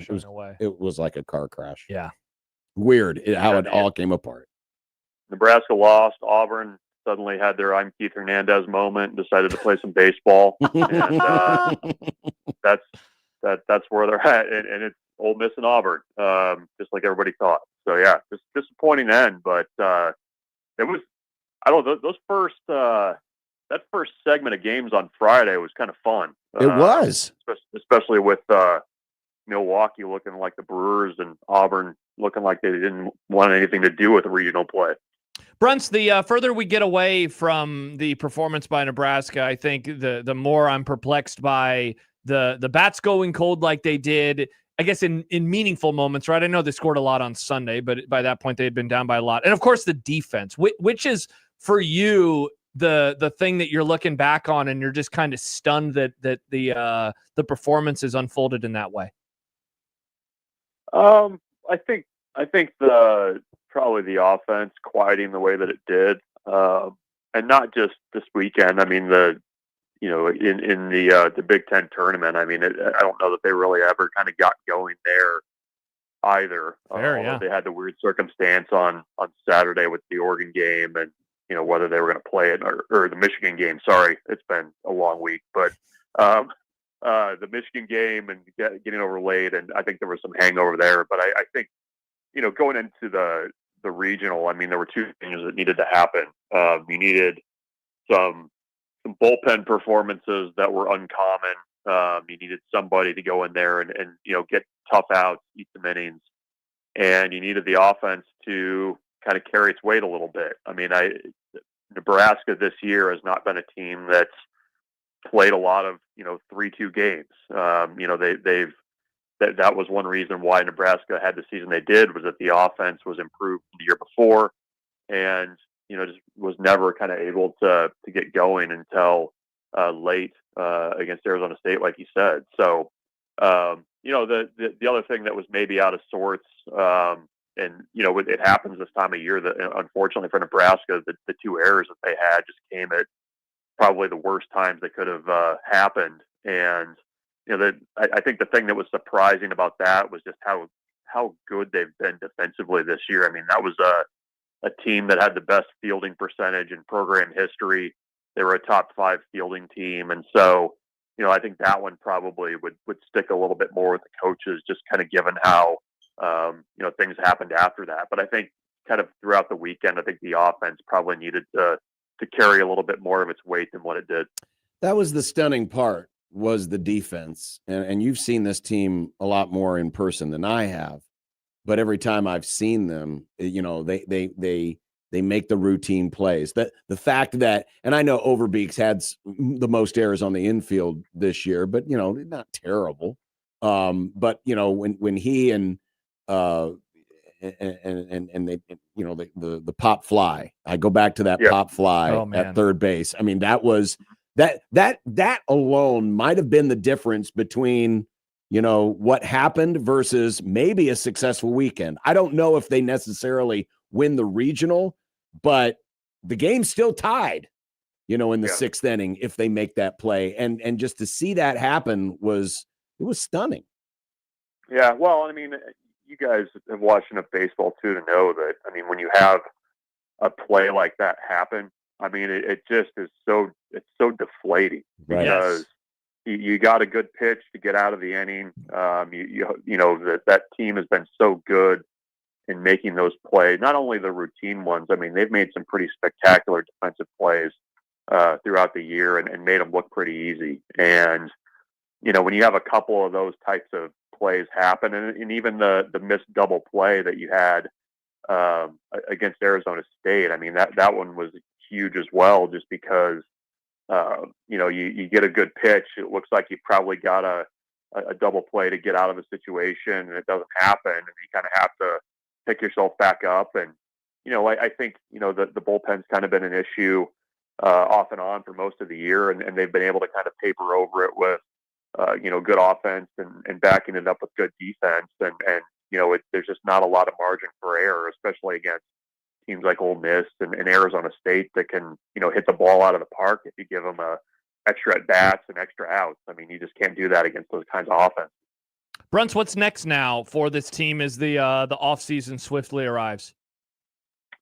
Yeah, I mean, it's the kind of the nature of things where you lose in the afternoon, and then the portal opens later that night, and you're just all of a sudden very quickly on to the following season. And how Nebraska kind of pieces together this roster is going to be interesting, because they do, I think, have a pretty good group of JUCO players coming in that are going to be able to contribute right away. But the roster is going to look significantly different next year. You look around the infield, you're starting second baseman, you're starting shortstop, and you're starting third baseman are out the door because of eligibility.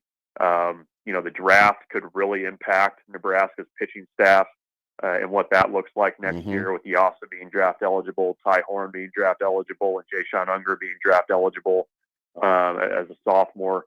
And so, those decisions are going to obviously play a pretty big factor in what the team looks like next year. But, they're going to have to find some guys who can come in ready to play out of the portal, and, hope that you kind of get the development from guys like Jeter Worthley, from Drew Grigo, and those types of younger guys in the program that had great seasons, but, they're going to have bigger roles next year and kind of fill in those roles that are going to be vacated by Overbeek and carrying those kinds of guys in the lineup.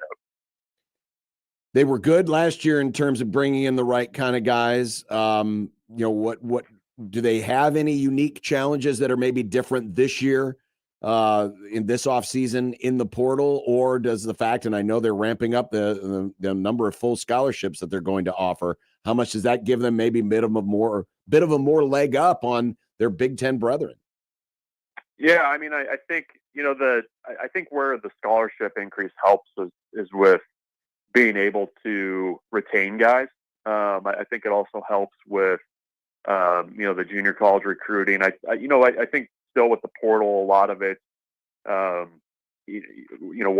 what's the role going to be? There's certainly an extra money component that is usually there beyond, the scholarship stuff. So, I mean, Nebraska is not going to be going into the portal and, money whipping guys with scholarships. I mean, maybe they are. I just don't know that that's, necessarily going to help them immediately there. But, I do think it's a little bit different this time around where, in the past, you needed to find a starter here or maybe a power bat there. And, I just think with the guys that are going to be exiting the program and could potentially exit the program, I mean, you've got to find a few more kind of difference makers that can come in ready to go. This was a fairly veteran team across the board, and, you need to make sure to reset things and, kind of bring in another group of talented guys so you're not taking that step back after having a really good year.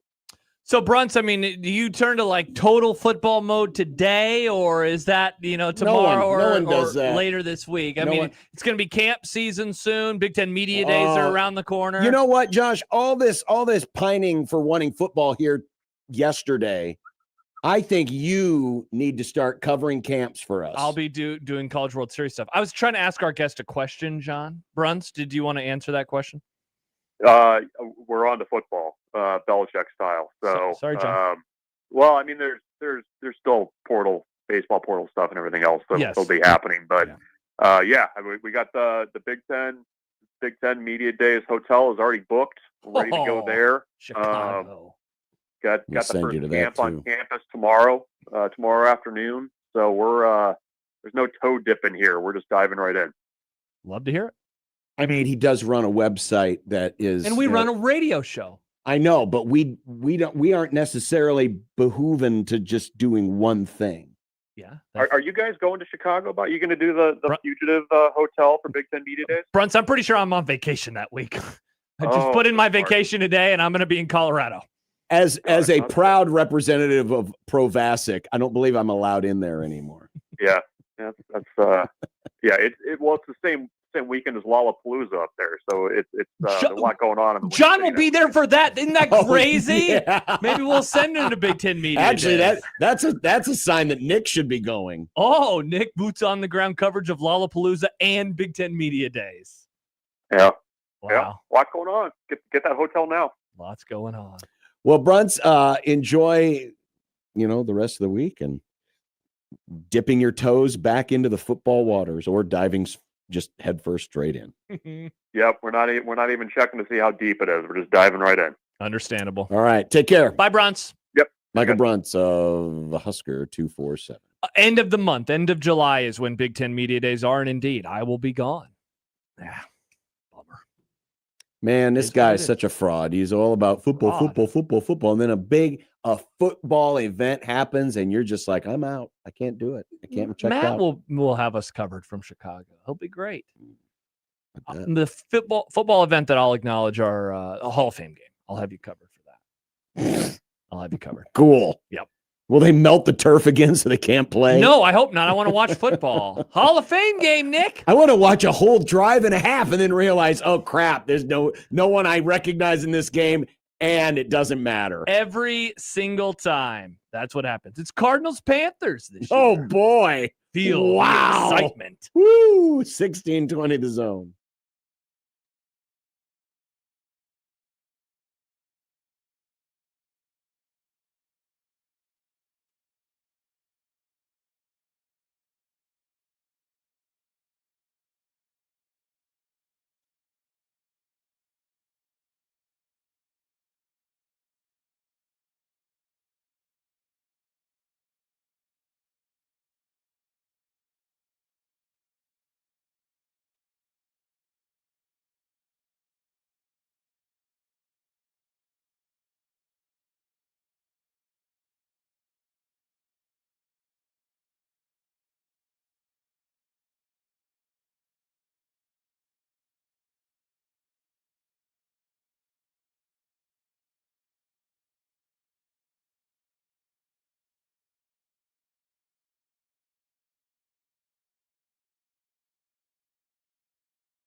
Still to come, a little bit more follow-up from the weekend that was at the Elite 11. But a reminder that you can turn up the flavor with 1620 The Zone and Arby's in the Summer Sizzle giveaway. Gimmick. Enter to win. You could score a combo meal every week all summer long. Enter now, 1620thezone.com. Imagine 13 weeks, free Arby's. Me liking. And have you seen this, John? Have you heard about this? A bunch of Nick's favorite bands are coming back to town. Oh, tell Nick, me more. I was going to say, you tell us more. Who are these bands? These bands that are coming into town. Yeah. Motionless in White. Yeah. Devil Wears Prada. Dark Divine. Dark Divine. And so we're giving away tickets to see this show or these shows, John. And Nick had a great idea for it. And that is what? Be Color 5 right now at 402-951-1620. Wow. You can get a pair of tickets. You just get right now, Color 5. That's tough. Wow. 402-951-1620. I mean, that's a surprise, just boom, right on you. I love winning prizes. 402-951-1620. Call Nick now, and he'll hook you up. Yes, he will. Say what you want, and this is perfect because Nick will be on the phone. He's going to be busy. Ooh, Formula One's garbage. No. Race cars are stupid. No, but baseball is a fun sport, and I can't wait to be sidelined. One of his favorite people is Pat McAfee. That guy sucks. Say what you want about McAfee, but he does get athletes to talk. And so today, inarguable, he reached out to one Aaron Donald to see if he's interested in coming back. This is a rumor that is starting now after the trade yesterday for is it a rumor Myles or was Garrett. it wish casting? No, it's a rumor. And the NFL, kudos to you, NFL. They put out a tweet today. Now you want to talk football. Interesting. Aaron Donald, has a video of him working out this morning, and the NFL tweets it out. Nice. For what reason? We don't know. Well, I'd say engagement, John. Exactly, to get people to think maybe he's coming back. Well, anyway, McAfee said that Donald told him he's got to see if he can light that fire back up. How long has he been retired? Is it 2 years or 3? 3 seasons. This will be the third year out. This would be the third. This would be the third year out. He's 35. He's still only 35. Yeah, but for defensive linemen, that's old. That said, he's missed a few years because of the retirement, the aforementioned. Exactly. That would be insane. I don't think it's going to happen. Put it on the list. There's no way in hell he's going to play football. All right, put it on the list. I'll put it on the list. Put it on the list. Aaron Donald will not come back. Here's the thing. It's not like the Rams have been a bad franchise. So it's not like he left it like this isn't Barry Sanders leaving the Lions, right? Where it's like, I'm done. I'm sick of dealing with this crap. They were a good team. They were a good franchise when he left. They had just come off of a playoff berth again after a really, really rough 2022. And so, I mean, he had proven everything he needed to. He got the ring. He was the best player in football, right. But the theory behind this is, hey, I get to play next to a guy like Garrett, because and Donald had good defenders around him, and certainly for the last half of the Super Bowl year, he had Von Miller. Oh, that's right. He had was Von Sue Miller on that team too? Sue was there. Yeah. Well, Sue was the year before. Oh, I see. No, I'm sorry. Sue was the Super Bowl before, the one against the Patriots. Okay, gosh, that was a while ago. But the thought is, hey, he has a chance to play next to a guy who is elite at his position as Donald is or was at his. So I'd be surprised. I mean, I would be too. Aaron Donald is going to know his body certainly better than I am able to. But I imagine that over the last 2 years, he has kept in shape because I see him on TV from time to time. He is kept in great shape. He is not kept in football shape, though, because he doesn't have to. There's a difference between being muscular and fit and being an NFL defensive lineman. He is not doing the type of stuff that are required to be an NFL defensive lineman. Because if he is, I'm guessing he'd still be playing football right now. So no way in hell. It's on the list, so it's definitely not happening now. You can hope for it. He's not going to play. This is going to be great if this turns into another Kristen Jebbia. Do you really want him to come back and be like a bad version of the Hall of Fame player that you knew and loved? He will not. If he doesn't think he's not going to play. If he doesn't think he can be himself, he won't come back. But if he does think he can be himself, look out. Speaking of GOATs, the good ones or the bad? The good ones. Okay. Shohei Ohtani. Nice. No. His ERA still under 1. No, but someone who does both hit and pitch. Babe Ruth. Jordy Fromm. Yes. announced yesterday. Congratulations. Wow. What No, was it? go. Sorry, keep going. Congratulations. Keep going. That didn't sound very excited. Congratulations. You're not impressed that she played 3 No, months of pregnant? course, it's insane. It's absolutely ridiculous. You're I just feel like everyone's having takes, and I just don't. Oh, there's no take to have No take other for than me. there's no take to have other than that's pretty incredible. impressive. It very much is. That you know, and listen, I can't relate. Never been pregnant before. What? Since when? Since ever. Mm. But I'm sure there are certain difficulties and also concerns, you know, but the fact that she was able to go out there and be herself is pretty darn impressive. Theo says worst take ever. I don't know which of the takes is the bad one. Good job or... Well, again, Theo exists to stir up trouble on any side. Yeah, so Theo's it just could be chaotic. It could be anything. But yeah, I thought that was a pretty cool deal. How many pitches did she have that other night? Well, I was like 120 something. That's 130 wild. That's wild. It is. Agreed. No disagreement here. Congrats to all the strong women who are pregnant and still do their everyday stuff Yes. very well at an elite level. Yes. I couldn't agree more. Yes. John says, John, you forgot Josh hates kids. Don't hate kids. Women. That is true. Don't hate kids. I did see some smartass wanna on have Twitter mention that the fact that Jordy was playing pregnant meant that there was an extra player on the field. This was the make good for Nebraska not having that fifth defender out there against Iowa. Oh. The one thing that you have to appreciate, even if you're not a fan of the Gallows humor, is the Gallows humor that has come out from the long, frustration of Husker fans. Yeah. Well, just wait until football season when they have Right. too many men on the field for like 12 men on the Then the jokes, yeah. People are going to have a field day. They'll have a field day. Mm-hmm. All right, coming up, well, Trey Taylor, who also will not be able to play pregnant. No. But what? Nothing. Keep teasing. He's going to be the subject of whatever Josh wants to poo-poo next on 60 Twin Zone.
Welcome back. 1620 The Zone, 1620thezone.com, the Zone mobile app, which is brand new, by the way. It works. If you have not gotten the prompt, if you haven't gotten the prompt to download the new app, just make sure you have the new version. Yes. Go to your favorite app store and just double check. Make sure you have the favorite new app version. store. John was What's your favorite app store? Some people use the Play Store. Some people use others. John got to work yesterday, and I felt like he was a preacher man. He got in. He was like, I listened the whole way down, and then I went to a podcast, and that worked great too. And he's like, normally it would break like 3 times, but now it works. 1620 The Zone app. It works. It works. Now it works. Seriously, that should be the tagline. It certainly should. I love the new app. Mm-hmm. We got briefly into this yesterday. Trey Taylor being the most successful player at the Elite 11 camp this past weekend. Bruce Feldman. We haven't had Bruce on in a long time. We haven't had Bruce. I was thinking about that because he wrote about it. Maybe we need to get Nick. You want to hit him up? Let's see if we get Bruce tomorrow. Yeah, see if Bruce kind will of come fun. on. I'll reach out to Bruce. Yeah, Very let's cool. reach out to Bruce. He wrote about the Elite 11 and had this to say about Trey Taylor. I spoke to 5 of the Elite 11 coaches towards the end of the event. Almost all of them said Taylor was the most impressive. Impressive. Taylor has a ton of juice in his arm, and the Elite 11 staff, raved to me about his fastball. He shined in Saturday's Pro Day competition and again Sunday in the 7-on-7, which also showed how well he sees the field. Still, the young quarterback needs to develop learning how and when to layer the ball. He throws everything hard, one of the coaches told me Sunday. What does he think he is, Bryce Underwood? Got him. God, let's hope not. He stinks. Bryce Underwood. He throws a lot of things hard. He does. This is the second time in 4 years I've come away from the Elite 11, this is Feldman talking, thinking that Nebraska landed the best quarterback in the country. Remember, Dylan? Mm-hmm. Hopefully, for Matt Rule's sake, this time it works out better. Mm-hmm. So there's a little bit from Bruce Feldman. Also, Ari Wasserman, friend of the Grum. What did Ari say? Ari said in the headline, Trey Taylor's performance at the Elite 11 is the reason for the Cornhuskers, thank you for using the proper nickname, to dream again. Bug eaters. To dream again. Shout out Ari. And had a lot of interesting little anecdotes Very in there flowery as well. Also pointing out, of course, some of the differences between this and Dylan. And we mentioned this yesterday. The biggest being that he is actually committed to Nebraska instead of it being an 11th hour change that, Nebraska was not able to parlay into an immediately great recruiting class. Ray's not going to give us poetry. Well, it was just Maybe. it was kind of a weird little courtship because remember the original courtship was with a previous staff. Anything happen with them? Actually nothing happened. That was the Any problem. fun rumors happen with them? A lot of fun rumors. And their recruitment of A Dylan. lot of fun rumors. Any drinking machines? Maybe a drinking machine or two. I don't know. Allegedly. But then Rule comes in and really it almost felt like Raiola came back to Nebraska, and this is not impugning Matt Rule in any way, but it almost felt like Raiola wanted to be at Nebraska to begin with, but just could not play for Scott Frost. And so you bring in another guy who seems like he's got his stuff together. An adult in the room, Adult in the room, and so it never really was, a Matt Rule Dylan connection. This is a Matt Rule Trey Taylor connection in which this is a more traditional recruiting experience where they're going over film, they're looking over prospects. Hey, there's this guy in Illinois. He might be pretty good. Let's check it out. They check it out. They get in and they get This the is a much commitment more- 15 months ago or whatever it was, a long time ago. It's a much more impressive recruitment of a It player. is. This Valley, It's a traditional recruitment. Yeah, of a because player. there's no natural ties. Don Raiola, his dad's Yeah. name is on the stadium. Trey Taylor, his dad's name is not on the stadium. So Correct. This is much more impressive from that side. And we talked about this yesterday. He was a top 100 player when Nebraska got the commit, but it was kind of under the radar. There were other quarterbacks who were being more coveted. And over the course of the last year, 15 months, Taylor has built himself into a bigger prospect. I mean, look, I'm guessing that he is now on his way towards being the number 1 ranked quarterback in the country by one of the recruiting services. Could be. It would not. I mean, if you're the MVP of this and least you're close. already playing at a high level, yeah. At least close. I know they were talking about this yesterday on the morning show because obviously Schaefer is going to have some good background on kind of what happens at 24/7 and how this works. But, bumping up to a 5-star, it seems like that is going to happen. So I basically have 2 questions that kind of come out of this. Mm-hmm. One is, honestly, kind of a follow-up to what Ari wrote, or at least the headline. And the other is going back to the quotes that we read yesterday. Which one would you like me to dole to you first? Let's go with Ari's real fast. He says it allows the Cornhusker fans to dream again. I am really interested to see what the next however many months until he signs officially, 6 months from now, right? And then the following offseason, what are we going to put on his shoulders in terms of expectations at Nebraska? Because it's funny, man, the longer time goes on and the further that 1997, or I always call it the post-championship era, which is 1999, the further that gets away, the harder it is for me to even imagine a player coming in and turning the program around in such a way. Mm-hmm. And I know I was guilty of it with Dylan. We unveiled our time capsule, or we recapped it a couple of months ago, and we were way off. Yes, we were. We were talking playoff. Like we were saying he could be the guy who's going to break Nebraska through. I'm wondering if it's going to be like that with him, and it's less about believing in him and more about more years going by where people are like, I just can't buy this program. And I mean, we've talked about it enough this offseason. I don't buy this coach. We've heard that so many times. And so I'm wondering, in a way, will he be as hyped as a 5-star number 1 ranked quarterback normally would be, or have the sins of Husker football past caused that to change? Like, I get what Ari is going for, and yet the cynic in me says, Ari, I don't know if it's going to happen as much as it normally would because this place has been so beaten down. Well, a breakthrough in 26. A lot of that is going to depend on what happens in 2026. For sure. If Nebraska shows signs of a breakthrough, let's say, man, it's tough because it's hard to read. It's hard to kind of read where people are right now. It feels like there's a lot of malaise and pessimism and negativity. And so I don't know if 8 wins necessarily does it. And I'm not saying it should or it shouldn't. I'm trying to project what people will think. Speaking for myself, if they go 8-4 against this schedule, and it turns out to be as tough in real life as it is on paper, I mean, I will be throwing a damn parade. That would be a really good year. Okay. It's a hell of a bounce back after what they had last year. All right, so let's use that as the argument. If that happens, then yes, Taylor will be seen as, and wait, there's more. Definitely. But if this is a 6-6 type year, and I'll just use that. I won't entertain. I'll just say, let's just say it's 6-6. Yeah. Let's just say it's a 6-6 type year, and Nebraska loses to the teams we expected them to lose to. And they beat the teams. And they beat the teams we expected them to beat. So it's just an unsexy season. An unsexy season.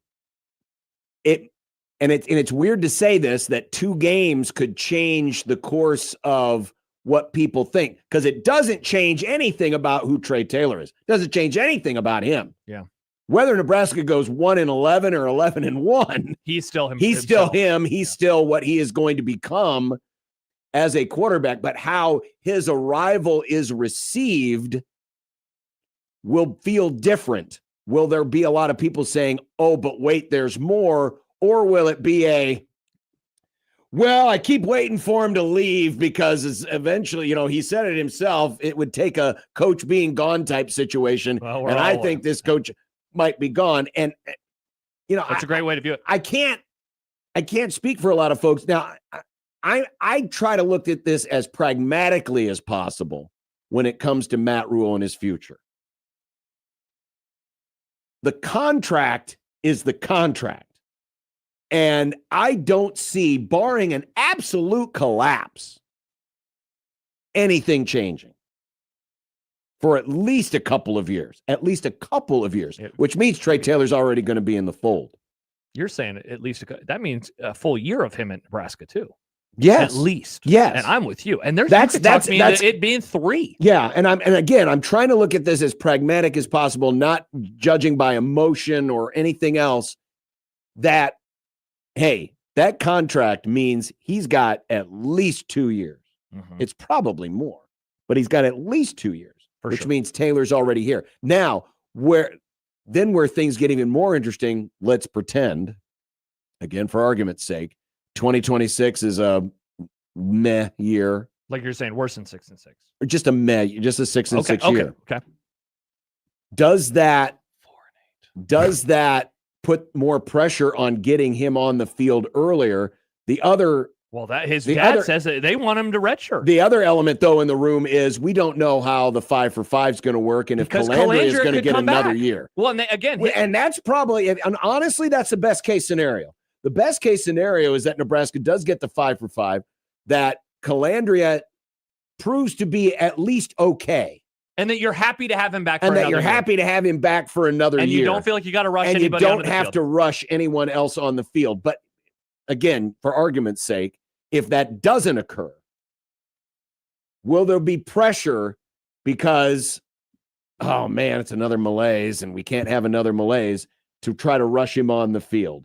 Because then you got to be looking for another starting quarterback if you truly want to intend to redshirt him. And that's what I'm trying to remember what story that quote came from, but that's what they want to do. Sure. They want him to redshirt. And so if they want him to redshirt, then in a way, there's kind of an extra pressure on Calandria this year to not only help Nebraska, get better, but to be good enough where you're going to want him back for another year. Because if not, you're going to be in this weird scenario where, John, it would be the third different starting quarterback in 3 years. It'd go Dylan, Calandria, insert person here, and maybe that person is Taylor. Or if you're redshirting him, you're bringing in a senior stopgap, and then and so it's just like, that's a lot of different quarterbacks in a short amount of time. But I wonder what the conversation is going to be, because I kind of consider this fall a soft redshirt for Trey. For sure. He's moving to Lincoln to play ball at Millard South. He's going to be close to the program. He's going to be able to, be around the facilities, be around the team as much as one can, knowing he's got responsibilities as a high school student and a teammate at Millard South. But, there's a reason why he's coming here a year early. Yep. It's essentially to be in the Nebraska developmental program. So I wonder if some people will say, well, why does he need a red shirt if he's already been here and been around things, in such a way? Because it's such an unusual circumstance. This is very different. This is very different than anything I can remember around here, at least, where you're going to the athletic offices all the time. Sure. You're not focused on your other stuff. Wazy says, you guys are drawing up the path so many of these 5-star quarterbacks have taken where they transfer out after a year or two in the program. Hard Rock Fiend. Why do we seriously do this to ourselves? In this era of college football, there is zero chance Taylor is here all 4 years. That's why I wanted to ask this question of what are the expectations? Because honestly, that type of response is if you were to do a poll question and we could get a normal amount of votes again, RIP the old days, and you were to say, what are your expectations? Or even if you could just do an open-ended survey, what are your expectations? Where you have he's going to take us back to the promised land. We're going to the playoff. Or he's going to be the guy who levels up the place, but they're still going to fall a little bit short of a 12-team playoff. I would bet a lot of people will say what this guy did. He's going to leave anyway. There's no way in hell he's here for more than 2 years. There's no way in hell he's here for more than 3 years. He's going to finish his career elsewhere. I bet you'd have that way more than you would have even Dylan a couple of years. Well, I don't say this to be cynical, but that's just the way it has to be. That's the way it is. The odds of getting people to be here all 4 or 5 years, especially at a premier position like this, just very difficult to do. And the Taylors could have all the right intentions and say all the right things and have all the right, have the perfect attitude for this. But we all know things change. We keep making the joke about don't worry, I won't pull a Josh Freeman. I remember that Blaine and that was back in the day when they quote unquote weren't paying the players. Yeah. And I remember Blaine Gabbert said all the right things for the longest time. And then suddenly it was just it was over. Yeah. Now, of course, the difference between him And what was the player that you mentioned to me yesterday, or we were talking about with Michael? Which are the classes that fell apart because of the 2008 class. 2008, yeah. So there was the 08 class, and that was the Blaine Gabbert one, and then the 2018 class. Yes. When Riley got fired. But as you pointed out, that is the other variable in this whole discussion is the rule contract. It is such a game changer. It is a game changer in a way that Callahan didn't have, and Riley didn't have, and Frost and Frank and whomever, Bo. Nobody had this scenario where there's like this underbelly of certain frustration of like, this is usually the poop or get off the pot kind of season, and yet it isn't. It isn't because it can't be. Unless you're willing to just spend a ton of money. Mm-hmm. Yeah, and during the middle of a stadium project when you're already out there, everyone's out there holding the tin cup. That's why they're not going to. They can't. You can't do that. You can't say we got to pay the players. We need all this money for a stadium. Well, and then pony up that much money. And let's face it, Dan personally can't afford to do it because it would be his job too. I was going to say he's not going to be the guy to make that decision if it comes down to it in a year. He's the guy who offered the contract, so he'd be the first guy to go. That's just how it works. Here is Matt on the Prairie Flower Casino Zone hotline. Good afternoon, Matt. Thanks for waiting. You're in the zone. Okay, so if Trey's if he's not going to stay for 4 years, 5 years, why such a commitment to Nebraska this early as a junior, not even having played a senior year, and being so committed to Nebraska? Why not start somewhere else if he's going to move somewhere? Why start at Nebraska? Well, I mean, we're as of today, and I guarantee you there's a lot of people like this that are committed to programs that they're thinking, I'm going to be there for 4 years, but then circumstances change and then the money changes. And that's the big thing. Is the tampering that's going on and the money and everything. The temptations are stronger today than they were 5, 10, 15 years ago. And so why commit today? Well, because he believes in the product. He believes in the school. He believes in the coach, which is all great. But it's just like anything else. You go out and you practice. You have a great week of practice. But then the game starts and things are out of your control. Once life happens, or once the ball is kicked off, there are a lot of things out of your control, and you never know how you're going to react. Today, it's perfectly easy to say, I'm committed, I'm here, and I'm speaking in general. I'm not talking just about Trey Taylor. I'm just speaking in general. It's easy to say, I'm committed, I'm in, but then the bullets start flying, and then things start changing, and then people start saying, hey, you know what? You can make another $500,000 by coming here. And they're better. It can change in a heartbeat. Well, and the proof is in the pudding with Dylan. I mean, I guess he had that commitment coming to Nebraska, family ties and such, but he's gone. Like, it's one of those things, what's going to happen. What's going to happen. Things are going to fall short or it's not going to meet the expectations going into it. So I don't know. Why not just stay committed? I don't know. You're right. The NIL, it's all messed up. It's not what it used to be, and it's not as fun anymore. And a lot of people right now are thinking, Matt, that, right now, everything is copacetic. Everything is great because it's all projection. It's all what you see happening. And so you're in your mind, you're like, I'm not thinking about the next step. How many people on their wedding day expect to get divorced? Exactly. Things happen. That's life. Life happens. Yeah. And so, anybody, you can look at any recruit ever. I'm sure some of them are like, oh, look, this is a 1-year thing and then I'm leaving. But I bet a lot of them are like, yeah, this is my future. This is my home. The kid moved to Nebraska to play high school football. Like, this is as a player as I've ever seen. And, not to stir up this thing again, but he's back on Twitter. He's back to peer recruiting again. He's been very busy with that. But yet, absolutely, when it comes to being as in, so this is still in the honeymoon phase, and it's going to be for another 12 months. Yeah. You're still in that honeymoon phase where you're like, everything's great, everything's copacetic, but then things can change. And we talk a lot about the NIL. It's the unlimited transfer that has been the bigger game changer.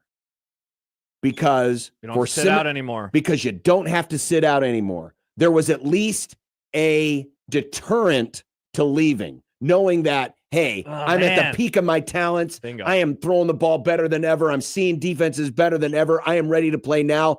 Oh, but crap, if I want to leave this god-awful place, I got to sit out a year. Now you don't have to. And that is as big a game changer as the open checkbook. 100%. Because that deterrent is gone. Mm-hmm. We'll be back in a moment. 1620 The Zone.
Hot take! Mark it.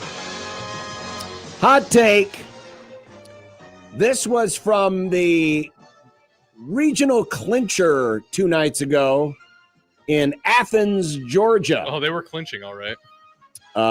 Trey Phelps. All right, you just saw it here on Squeeze Play. Trey Phelps, big home run, stands there. It looks longer than it actually was because it's in slow motion. Home plate umpire says move. He does.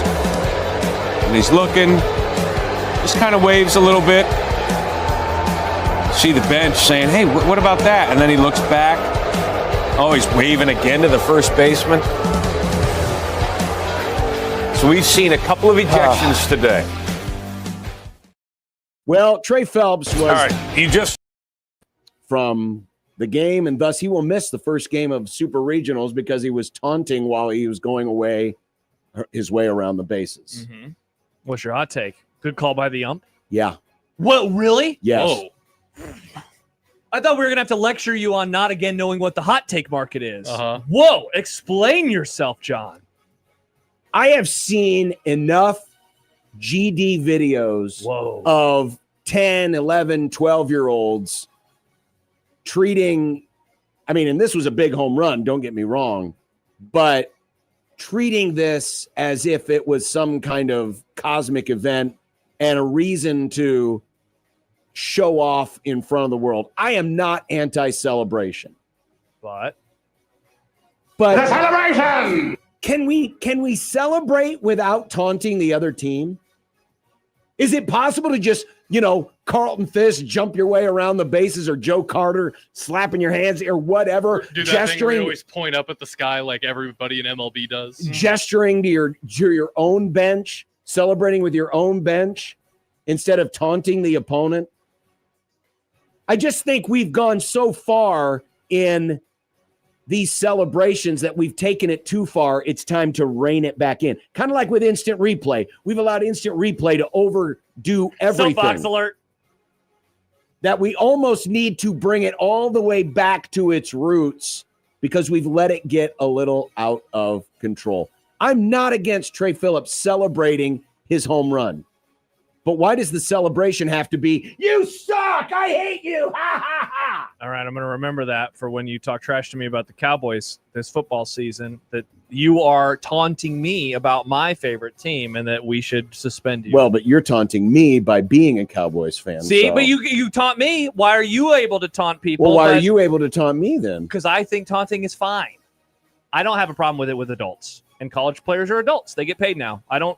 That's where I'm okay if you want to do this with kids and say, like, they shouldn't do that. High schools, I mean, there was the idiot who threw the baseball into the dugout or whatever. We haven't talked about that. But, like, the part that I always get uncomfortable with these conversations, it's like, yeah, but, like, I don't know, how old is he? 20, 21, 22? Yeah, like that. He's an adult, I'm okay if you want to say you're not allowed to do that and you're in trouble, but, like, kicking him out of the game, like, that's wild. But I'm okay with taunting. Pro taunt. I like it when people talk trash. Hot take, I believe. I'll remember that then. You're saying I'm allowed to talk trash to you. When the Rams don't win the Super Bowl, I'll talk trash to you. That's just how it goes. That's how it goes. You do it to me all the time. And then you need to deal with it too, John. This ain't about me. It's about this kid. Just it's about eject him. We're going to eject John. I'm going to email Keely and say he taunted again. He made fun of Nick's Dolphins again. Taunting. Why would you? Only I can make fun of my Dolphins. Taunting. Hot take, I believe. Trev Alberts deserves more credit than he's getting for the season we just saw at Nebraska. And you know what, John? Wow, you're taking away all the love from Mr. Yogurt? Double hot take.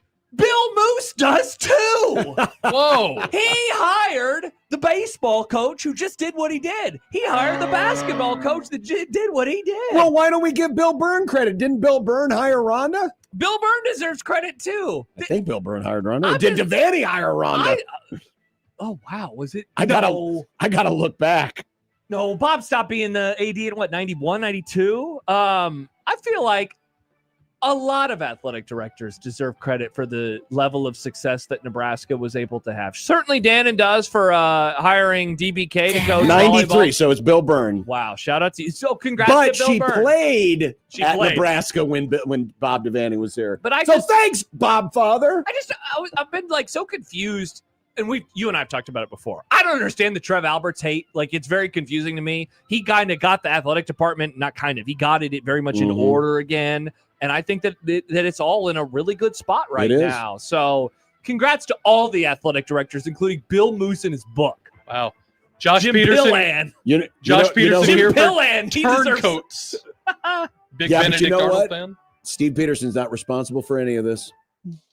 That's true. Yep. And you know what? That's awesome. And I don't think Eichhorst deserves any credit. There you either. go. In a weird way, could Mr. Kugler's success be attributed Kevin? to Steve Peterson? Whoa. If you really think about I it. should ask that to Kevin next time I see him. It definitely Listen, helped him. Yeah, it didn't hurt. Kevin and I love him. He's a great guy. He's the best. I got another one. I don't have any. Okay. Oh, yeah. I'm I good have this another week. one. You got one? I have one real quick one here. Okay. And this is a preemptive one.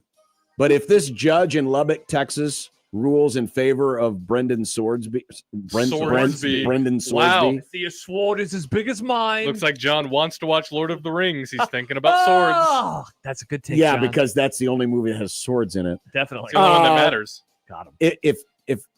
If they rule in favor of Swordsby, it means all rules are off. It means if you ain't cheating, you aren't playing the game. God, I really hope that doesn't happen. I'm gonna hope that it doesn't happen. I am praying that it doesn't happen, but I fear that it will because we have an activist judge who is probably going to rule in favor of his favorite team. God.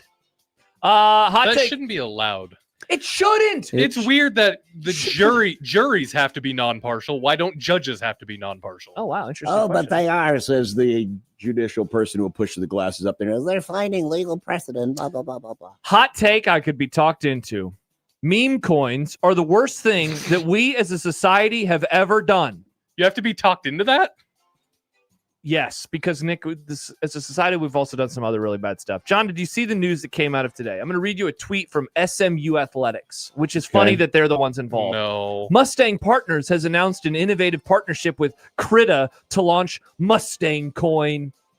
John, I hate almost all of those words. Those are terrible, terrible words. I don't even know if I said Krita correctly. It could be Krita. I have no idea. Who cares? This is just another way to get people to send money in so they can pay athletes under the table.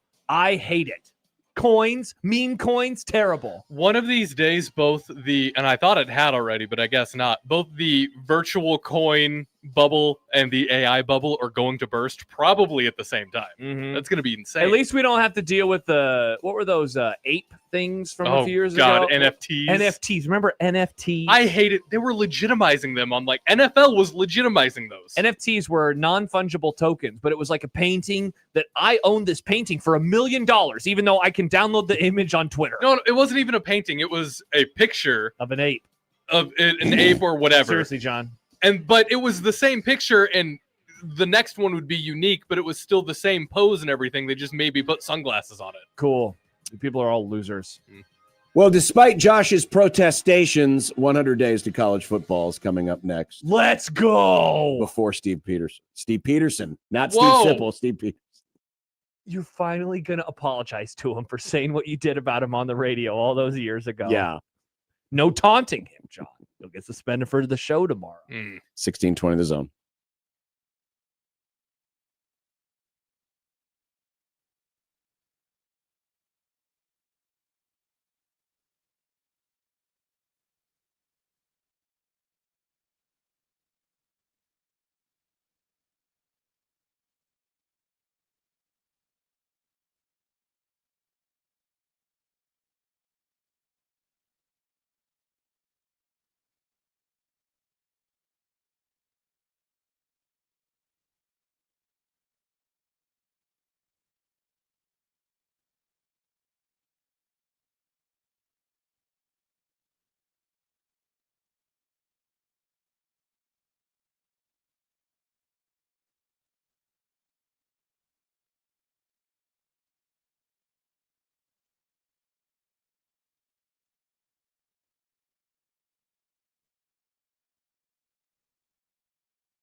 The sport of college football is run by idiots, morons, doofuses, money-hungry clowns who don't care about you, only that you keep pouring your love and money into their constantly changing for the worst product. But we love it. Oh, we do love it so. The other thing we like to do is count things down. So today and through the summer, 1620 The Zone and 97.7 The Zone are going to put these two great tastes together as we anxiously anticipate another year of college football.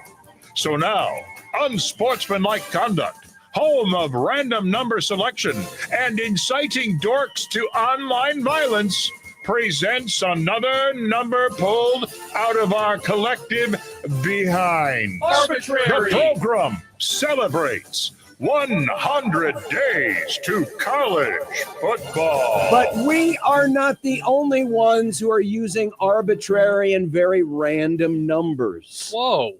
Billy Tucker. That's our bit, Billy. Get out of Who here. the hell's Billy Tucker? He writes for ESPN.com. What the hell's ESPN.com? What is ESPN? What's .com? Ranks college football's top 100 newcomers for the 2026 season. Again, why such a random number? I have no idea. But he ranked 100 of them. One thing you notice right away, a lot of LSU, a lot of Michigan, a lot of Ohio State, a lot of Tennessee, a lot of Did you say Texas? Oklahoma. There's a lot. Yeah, Miami, Michigan. good teams, the teams that are going to win a championship. Now, by newcomers, this isn't just transfers. This It's also freshmen. is freshmen, or maybe guys who redshirted last year. Okay. And on that top 100, Control F, NEBR ASKA. No Nebraska players. Not but one. It makes sense with the high school component because, as we've talked about, the class was so tiny and not really filled with anybody super great. I was a little surprised that nobody showed up. But to argue with myself for a moment, Calandria, whenever I look at one of these rankings, he's usually low. Yes, and he is. Sometimes he's not even on the list. Correct. Because he's been such an up and down player. I think the guy who is usually on it isn't it Owen Chambliss who shows up the most? Maybe one of the offensive linemen. Yeah. But it's like him or them. And none of those them, guys are that highly thought of. I counted them up. 14 of the top 100 are Arbitrary. players. Yes, another arbitrary number. No, all 100 of them are arbitrary. Are on teams that will play Nebraska this year, led by the number one on the list, Josh Hoover, the new quarterback of the Indiana Hoosiers. Mr. Vacuum himself. Where does Mr. Vacuum come from, Nick? I don't know, actually. TCU. Oh. And he is only at the top of the list because of who his head coach is. It is nothing else. No offense to Josh Hoover, but I mean, he has been fine so far in his college career. 27-11 touchdown INT a couple years ago, 29-13 last year. I mean, that's you take it around here, but that's not number one transfer worthy. No, because it he's in certainly Indiana and because he has Chris Ignetti. I would also say that numbers 11 and numbers 18 would also not be this high on this list if it weren't for the fact that they were going to the defending champs. But Nick Marsh, who Nebraska saw last year, the wide receiver from Michigan State, is now a Hoosier, and Toby Osunsami, I believe so, yeah. That's how it's said. Yeah. Former edge rusher at K-State is now at Indiana. You're 100% correct. You're 100% correct. A name that showed up that was rather interesting, but part of it is because he did play in the Big Ten before he left and then came back. Caton Hauser, the new quarterback at Illinois, was number 26 on the list. A slew of Ohio State Buckeyes. Sad. Some of them transfers, some of them freshmen. Oh, look who came in at number 67. It's Mean Cheek. Yeah, Kenny Mean Cheek makes it, but Calandria does not. Yeah, of the top 100 players, 7 of them are going to LSU, 6 are going to Texas, and then 5 apiece to Michigan, Ohio State, and USC. USC is one that is built a little bit with the transfers, but also with the freshmen. They had the number 1 ranked recruiting class in 2026. And if they're going to take a big step forward, and I certainly think that they can this year, it's going to be in part because of these true freshmen that they have all over their roster. Couple of Ducks are on the list. Coy Parrish. Yes. Where is Coy Parrish on this list? 10th. How high? Okay. Man, I might even bump him up a little higher. From Minnesota. Yeah. I talked about him with Schaefer earlier this offseason. Such a brutal loss for the Gophers because, like, that's a player, homegrown guy from the state of Minnesota. You're able to land him. He's been really, really good. But in this modern era of college football, it's hard to keep him. And he's going to a place where he could win a national championship. And he obviously doesn't believe that he could do that at Minnesota. Also, tight end Kendre Harrison, who is he's actually a freshman that's getting a redshirt. And they just put a tight end in the NFL. Yes, so they that did. makes sense. Interestingly enough, a pair of Maryland Terps are on the list. Amari Jackson, welcome to the Big East, Maryland. He is a former Villanova Wildcat. Oh, wow. Wow. So he's making the jump up from the FCS. And Zion Eli, who was one of the top defensive ends in last year's recruiting class. Say what you will about Maryland. They have always done a solid job at recruiting, some highly sought after players. It doesn't always turn into wins. Yeah. Certainly not beyond the month of September, but they have always had good players. They've always had good players, just not enough of them. So those are some of the 14 that Nebraska will see. There was one other name that showed up on this list. Remember when we had fun about a year and a half ago when a young man committed to Michigan who had a very unfortunate last name? What was his name? Savion Hitter. Oh, yes. Or Hiter. Yes, the over often was hitting. Hiter. It's just missing an L. What's he doing? Is he leaving? Well, he's number 24 on the list. I mean, he's a really good player. That's the thing, but his name is just, it's scary close because That's what it is. As you're just scrolling, you're like, oh, what? No. It's quite jarring. It's quite jarring. It is quite jarring. Yeah. But there you go. The top 100 newcomers, according to ESPN. I guess Nebraska's newcomers just aren't top 100 enough. But again, it's a random number. It's a totally random, arbitrary number pulled out of their ass. Yeah, arbitrary. What does that guy know? What does that guy know? A question or a comment that's been made of Steve Sipple many times. He knows a lot. Indeed, Nick. And he can tell us all about his exciting trip to the West Coast to watch Trey Taylor in the flesh at the Elite 11 when we continue on 1620 The Zone.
it'd be nice.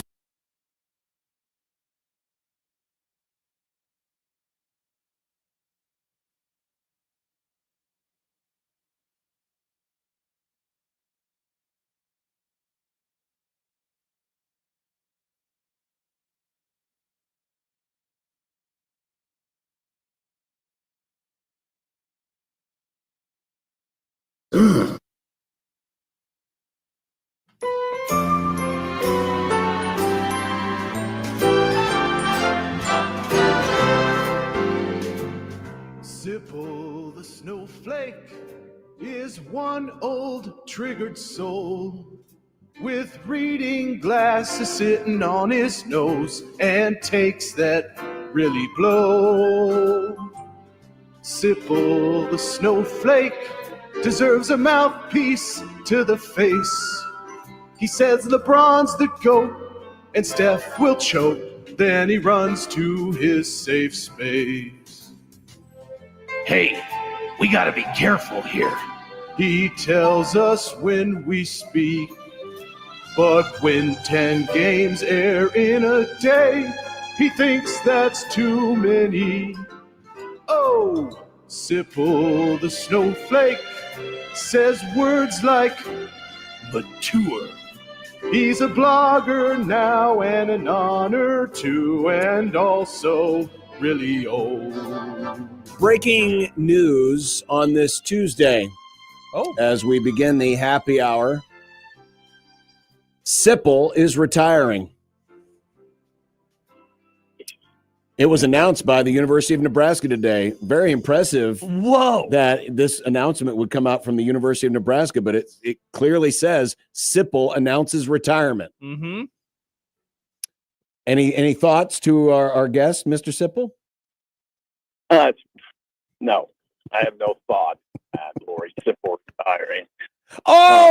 It's Lori Sipple, the pitching coach for Nebraska softball. You read it wrong. Remember, Sipple is spelled Sipple, not E-L. Have you ever had any conversations with Lori Sipple that she spells her name wrong, or do you spell your name wrong? I think back a long time ago. I think if you read that release, she was probably pitching or coaching. 30 years ago. Yeah. 37. It was 37. Yeah. I think maybe. Seems like we did a long time ago, but I haven't had contact with Lori in years. By the way, there's one we can thank Devaney for. She was hired under Bob Devaney. Shout out Bob Devaney. We were giving credit, Sip, earlier to all the athletic directors that helped Nebraska athletics have a really good school year. Trev Alberts did some stuff. Bill Moose hired both Fred Hoiberg and Will Bolt, among others. And shout out to Bill Byrne, and even Bob Devaney for the levels of success the program had this year. Wow, that's an interesting way to break it down. I'd give Moose credit for Bolt, and I would give Pillen and maybe Ronnie Green credit for Fred. But whatever. Yeah, fun. Wow. No credit to Bill Moose for that. Moose didn't want to hire Hoiberg. He wanted Dana. It was in his book. That's true. He did want Dana. Dana. Mm-hmm. Do you feel, last week in this spot, we kind of laughed at you when you, we said, hey, man, we got a tough choice going to Oklahoma City, going to stay in Lincoln. And you said, no, I'm going to Los Angeles for the Elite 11. We kind of joked about it. Turns out you got to cover the best story of the week for Nebraska athletics. It wasn't a tough choice for me or Josh. We're always going to cover football. That's what we do. Hell yeah. Well, except when it comes to camp. Josh doesn't go to camps. That's true. I much prefer football. And yeah, it was great. It was a great trip. I enjoyed it. It was a great. It was just seeing those 20 quarterbacks in that setting is very revealing. You learn a lot. You get to talk to a lot of people, and most notably the Taylor family. So including Trey. So yeah, I was really glad. It was fun. It was fun, but it was also a lot out of it. They got a great quarterback committed to him. Sip, I was thinking about it this morning because in the old days, when Nebraska would land or have the recruitment of a player of this caliber, we would spend copious amounts of time talking about what will this mean and what does this mean for the expectations and how good can they be. And I realized as he won the MVP, this is a topic that I don't even think we've explored on the show. I don't think that I've asked you that question, so I'm going to do it now. What is your expectation for him at Nebraska? Because given that he just won this award, I mean, you're talking about a very special quarterback that is coming into the fold, and this is a place, Dylan Raiola aside a few years ago, they don't get quarterbacks of this caliber to commit to them. Yeah, I don't know if I want to go into the expectation conversation right now. I mean, I'd expect it eventually, as far as I go, is he'll be, if everything holds, I would expect that he'll become a starter. I don't know when. The family doesn't seem to be in a big hurry in that regard. They're happy to redshirt, for instance, if that's what happens. The 5 for 5 seems like there's a great chance that that's going to go through, which means Calandria, if he plays well, he could be back for the 2027 season. I don't know. I mean, I don't want to.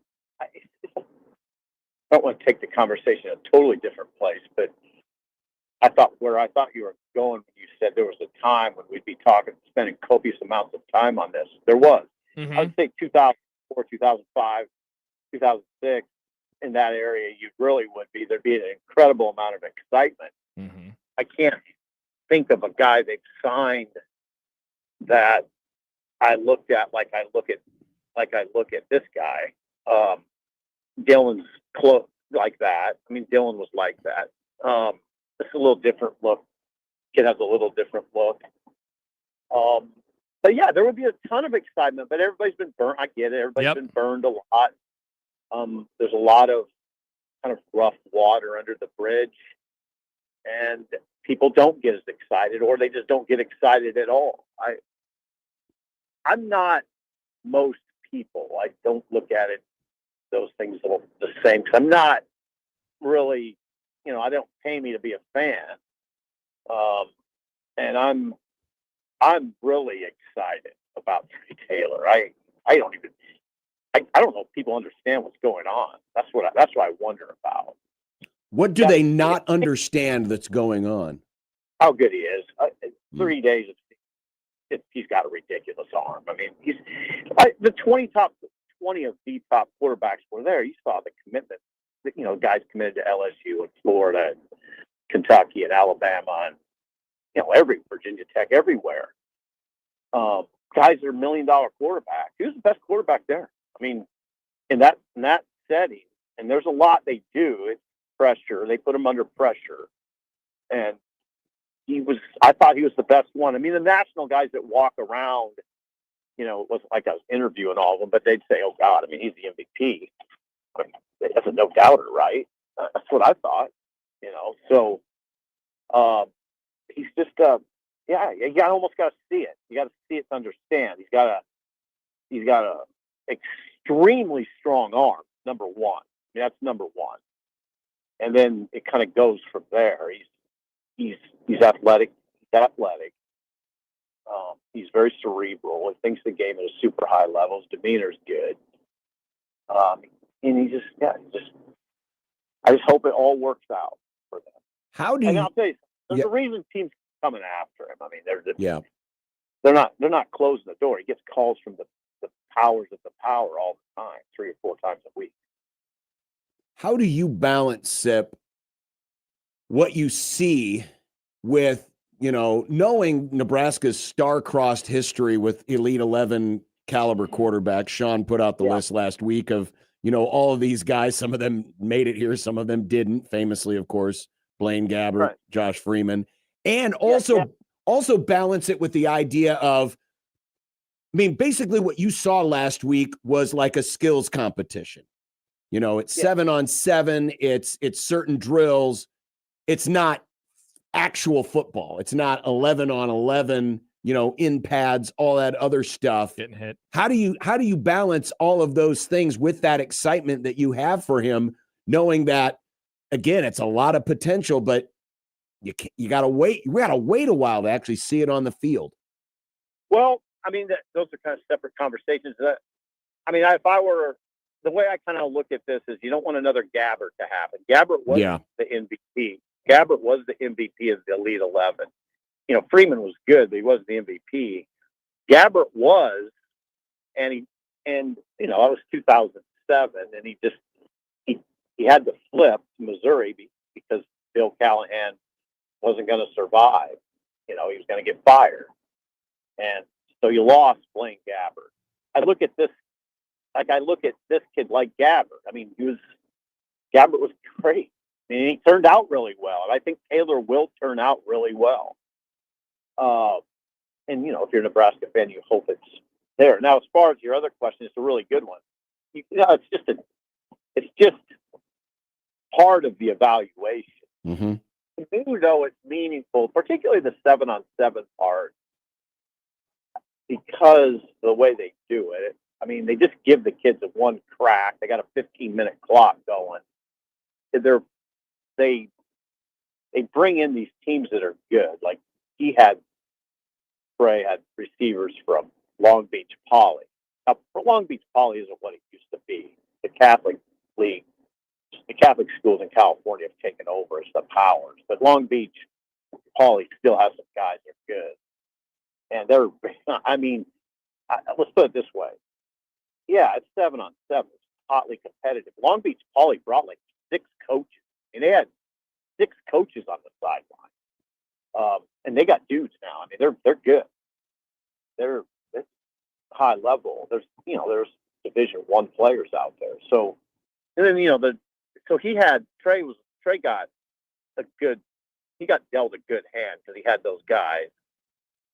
And then the other thing about the 7-on-7 is it was hotly competitive. You know, they're keeping track of passes, touchdown passes, obviously, sacks meaning that if you hold the ball for 3 seconds at the sack, so you got to get it out. You get an idea of who's able to push it down the field, who's willing to push it down the field, who does it effectively, who makes good decisions. And then the other thing I really liked about Trey Taylor was, you know, you're trying to score as many touchdowns as you can. So you score a touchdown and you got to get the guys back, you know, to the 40-yard line or whatever it was. And he's forceful. He's very aggressive. He's more aggressive than some of the other guys. I like that part. Mm-hmm. So there's just a lot. There's a lot to like. He makes great throws.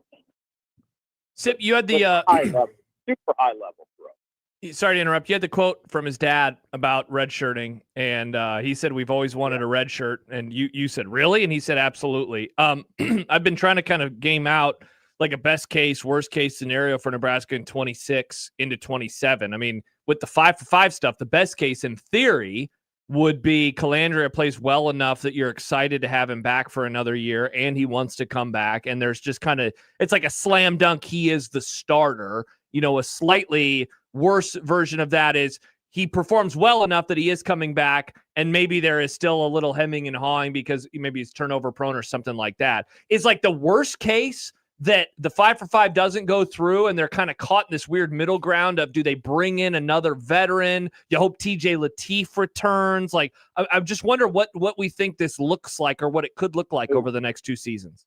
I'm not too worried about it because I think the 5-for-5 will go through. Oh, I do too. Yeah, that's true. Yeah, in the event it didn't, then I mean, you're asking me.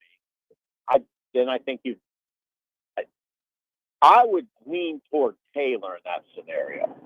Like, I think that's where my lean would be right now. I mean, you were breaking up. I assume you mentioned Daniel Kalen too, right? No, I didn't. You did not, but yeah, Kalen, yeah, that's important. Yeah, Kalen's got to be. Kalen's definitely in that conversation. Then you would have a battle, and I don't know what I don't know what that battle would produce. You're asking me for my opinion, and my guess is that Taylor would be the guy, but I don't know that. There's, like John pointed out, there's other data points. There's other evaluation. I saw 3 days of camp is an okay way to describe it, but I would call it and with the very best quarterbacks in the country, and I saw what I saw. So I'll give you an example. I'll give you a good example. They bring back alumni. So they brought back some guys, drills, and they did that on Saturday. And one of them was Damon Williams. And I didn't think Damon Williams would have been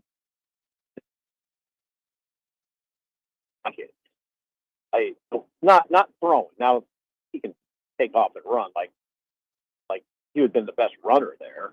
But as far as a passer, he's good. Damon Williams is really good. He's proven.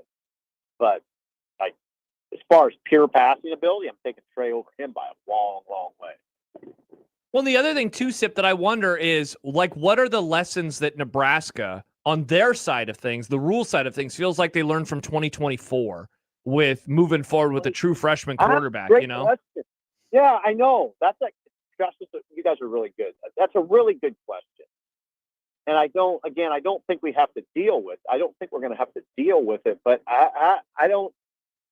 Well,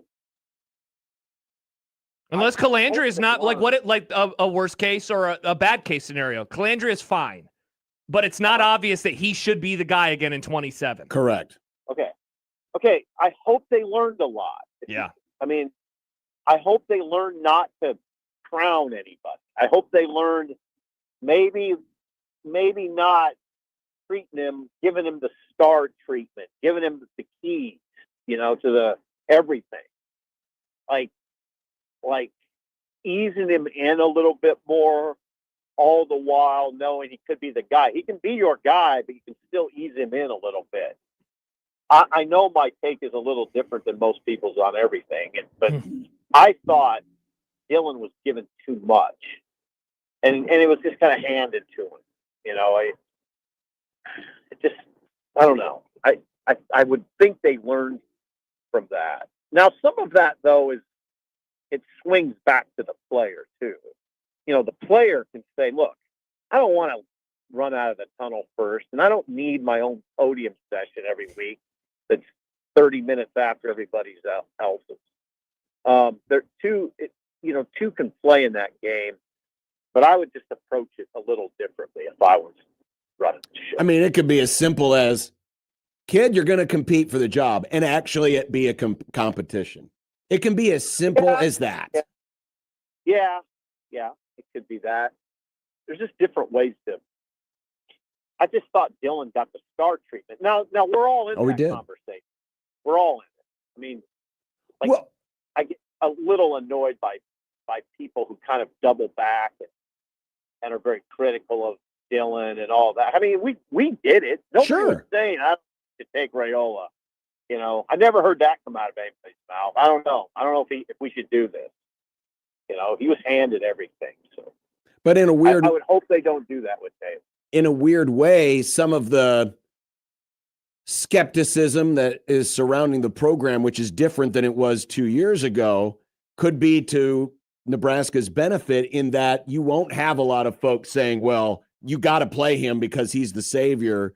And so just the different mindset that's there might allow Rule the actual freedom to handle this the way a responsible coach would like to. Oh, yeah, you just said something so intelligent, and don't call him the savior. Yeah. I mean, don't throw savior around. We did it. I don't know if you did it specifically or I did. Well, a lot of people did it with another individual who was a head coach here. Oh, yeah, certainly. We maybe keep the word savior out of the conversation.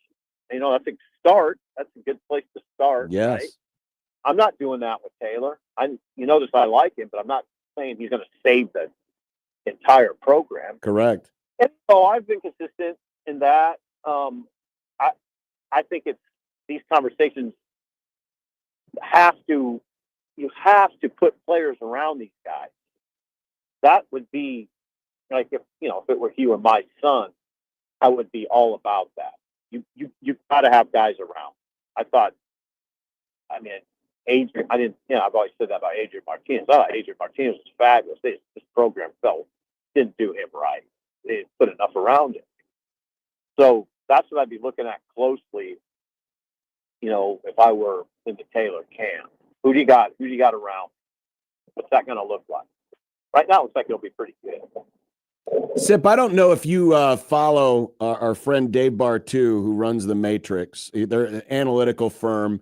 He's got some other people that work with him. They do a lot of consulting behind the scenes for programs, analytics stuff.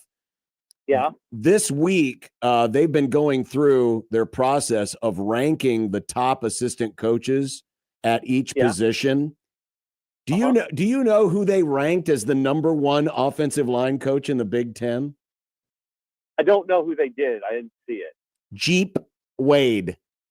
Hey, hold on a second. Who's this guy? Bartu? Dave Bartu. He runs the Matrix. It's Matrix Analytics. He's been a guest of ours many times in the past. He is a guy. He is a big numbers guy. But they do a service where they actually provide a lot of analytical data, and he has been big over the years in coaching effect. And the effect that coaches have on wins and losses. And he had a very simple formula. Well, they kind of they rank, and they've got a lot of different things that they rank it on. Jeep Wade is the number one offensive line coach in the Big Ten, based on his previous experience. Does Bartu have a website? I can get you the Twitter handle that you can look at. I wish you would. That's interesting. I don't know what to say about that. I'm not versed on all the offensive line coaches in the Big Ten, quite honestly. But still, that's definitely something to look at. Thank you. But I mean, it just says something about, people who look at these things very neutral, very analytically, saying that, hey, this dude that they just brought in could be the best of the bunch in a conference that's known for offensive line play. Good timing for that sort of conversation, because the big man camp is tomorrow in Nebraska, and Jeep Wade, he'll be firmly in his world tomorrow and from 3 to 7 at the stadium. So interesting, very interesting. Thank you. Yeah, I will. By the way, for all the folks out there, and Sip, don't worry, I'll DM you this account. MatrixAnalytical.com is the website. At CFB Analytical, I know that's a hard word to spell because I always get it wrong. Is the but they've been rating all the different, just top 5. They're not doing the whole conference, but just top 5. And Jeep Wade was number 1 offensive line coach based on his. The other top 5 coaches on Nebraska staff. I think I think today they only did running back, so they haven't gone through the whole. I mean, they're kind of day by day they're doling this out. So I don't know. Knowing it within a couple of weeks. Yeah, I don't know about the others yet. Okay, good to know. Thank you for that. I will. I'll send that over to you, and I'll quote tweet the original tweet from Adam McClintock, who works with Dave, was the one that's been putting all this stuff out for him this week. So anyway. Just thought you'd be interested. I am interested. Sip, have a wonderful week. Yeah, good line of questioning today. I appreciate it. Thank you, Sipple. Good line of questioning. It's like we're putting him on the stand or something. I always feel that way. All right. Thanks. Later. See ya. Steve Sipple joining us on the Prairie Flower Casino Zone hotline. Yeah, today they put out running backs. No, E.J. Barthel was not listed among the top 5 ranked running backs in the Big Ten, but they're going conference by conference. And today was running backs coach. Yesterday was offensive line coach. Okay. So, we'll know within a couple of weeks because pretty much 10 assistant coaching spots. Well, yeah, and if they start rating analysts, I mean, this thing take us all the way up to the start of the season. Oh, that'd be perfect. The countdown continues. Because there's so much stuff going on. So much stuff. All right. Let's see. We got some content coming up. Awesome. There's the tweet. I'm just trying to scroll down to find it. He's put out so much stuff. Let's see. Coming up in content. Let me see. Hockey. Did Myles Garrett break the NFL? No. Sorry, so I'll answer next. Did the college football No. playoff break the Rose Bowl sunset? Oh, tell me more. Did Kentucky break the bank? What a breaking.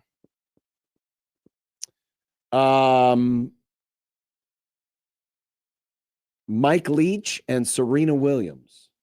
Wow, that's quite. It's the, an Oh no! Did they eclectic- break up? He's dead. I know. That's the joke. I was playing off of the break thing. I didn't know if you knew, Nick. Yes, I knew who's dead. Okay, you know who's dead. Name every dead I said person I knew ever. he was dead. Okay.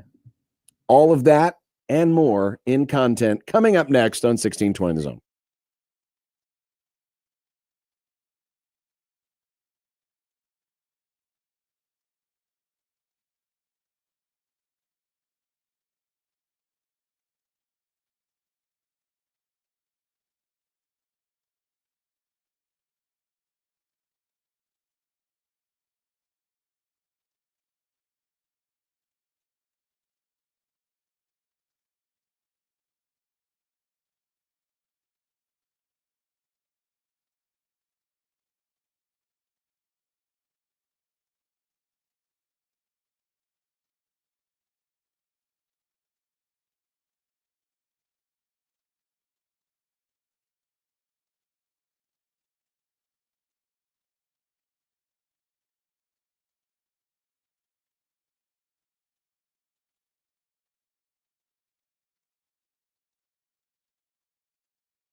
Look, I made you some Unsportsmanlike content. Unsportsmanlike content. Unsportsmanlike content. Content that's unsportsmanlike. It's not often that you can get the Corleone family and the Barzini family to agree on anything. Oh, I'm sorry. I meant the Big Ten and the SEC. But they put out a joint statement today on the Saving College Sports from Itself Act. Yeah. Basically, both saying this is a bad idea. We don't like it. My attempt will be to not talk about this bill. Are we done? Done. Whoa. Because Let's do it. Because like every other attempt by Washington, it ain't gonna pass. Bingo. And B, you're just gonna get mad. B, if it does, it is going to be blown up in the courts. Because I think there's way too many restrictions in here that will be deemed unconstitutional. Like, why is Washington okay with telling a coach you can't leave in the middle of the season? Yeah. So it ain't happening. That's why I know it's out there. A lot of people are going to talk about it. I don't think we need to, because I think it's just shouting into the wind.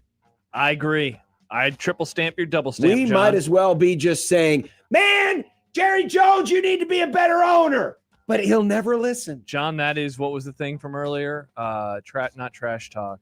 He was being mean to me. The ump needs to throw him out of the game. Yeah. Stop Suspend. it, John. Yeah. Stop it, John. That's rude. You're an adult. You need to act better than that. Content. One high-ranking NFL team source told The Athletic that the Myles Garrett trade would break the NFL. What do you think that means, and do you agree? I'm not sure what they mean by it. I'll take a stab at it. Stab? That the aggressiveness that the Rams have shown again could mark a changing point in other franchises making bold trades. The NFL, yes, we have had bold trades in the past, but it's not like baseball. It's not like basketball. You know, there's trades, but it's usually, a lot of draft picks. And I know there were a lot of draft picks going here, but I wonder if this will encourage other teams to be more aggressive when it comes to going out and getting superstar players. That's what I'm guessing break the NFL is, that it's going to open up the door to other teams to say, man, we need to be aggressive too. But I mean, Micah was just traded last year. I know. That's what I'm saying. I'm guessing. I don't know. Yeah, I don't understand what it means. It could very simply mean the Rams are going to dominate forever and ever, and that thus breaks the NFL, which would be fine with me. Definitely won't happen. So, no, I do not agree. I think that in the moment after a really important thing happens, everyone always freaks out and says this is going to change everything and everything's going to be terrible for us other 31 teams. Thunder won a title last year. Oh, no, they'll own the league for the next decade, and now they're not even back in the NBA Finals. Somebody was just crying. They need to just chill out a little bit. You'll be fine. He's just one guy. It's probably a Seahawk guy that said this. Well, I mean, they have the Super Bowl, John, famously. They won the Super Bowl, and they beat the Rams along the way, a couple times along the way. Yeah, but not legitimately. What about the second time?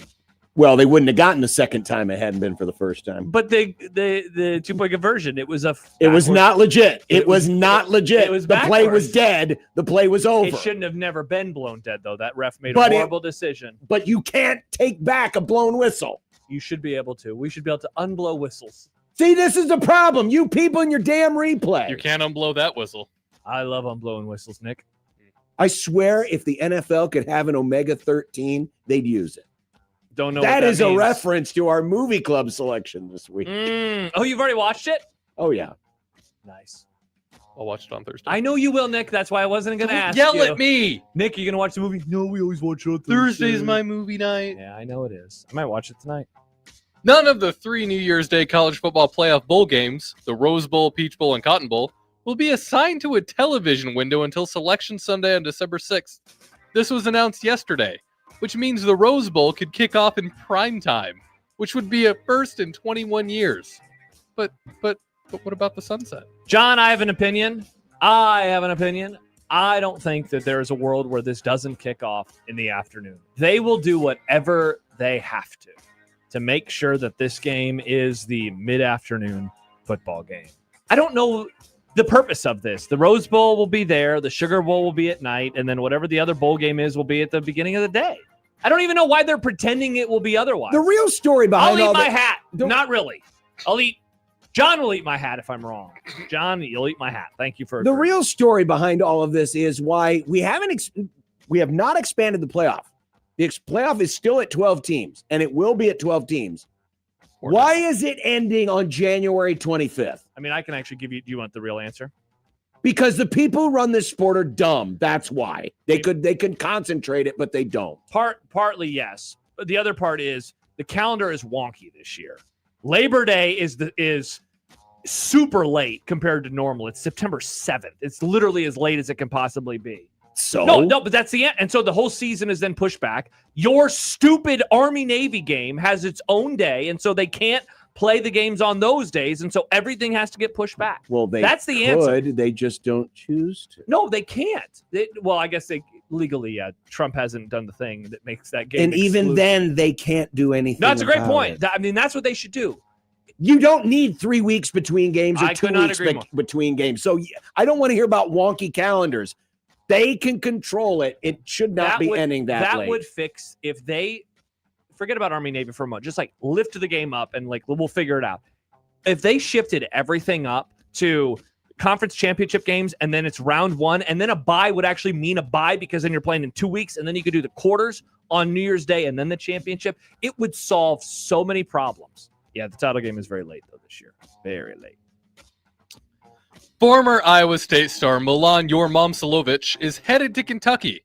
What kind of impact will he have on the Wildcats basketball team next season? Well, we talked about this earlier. I mean, he's a 48% three-point shooter, elite shooter.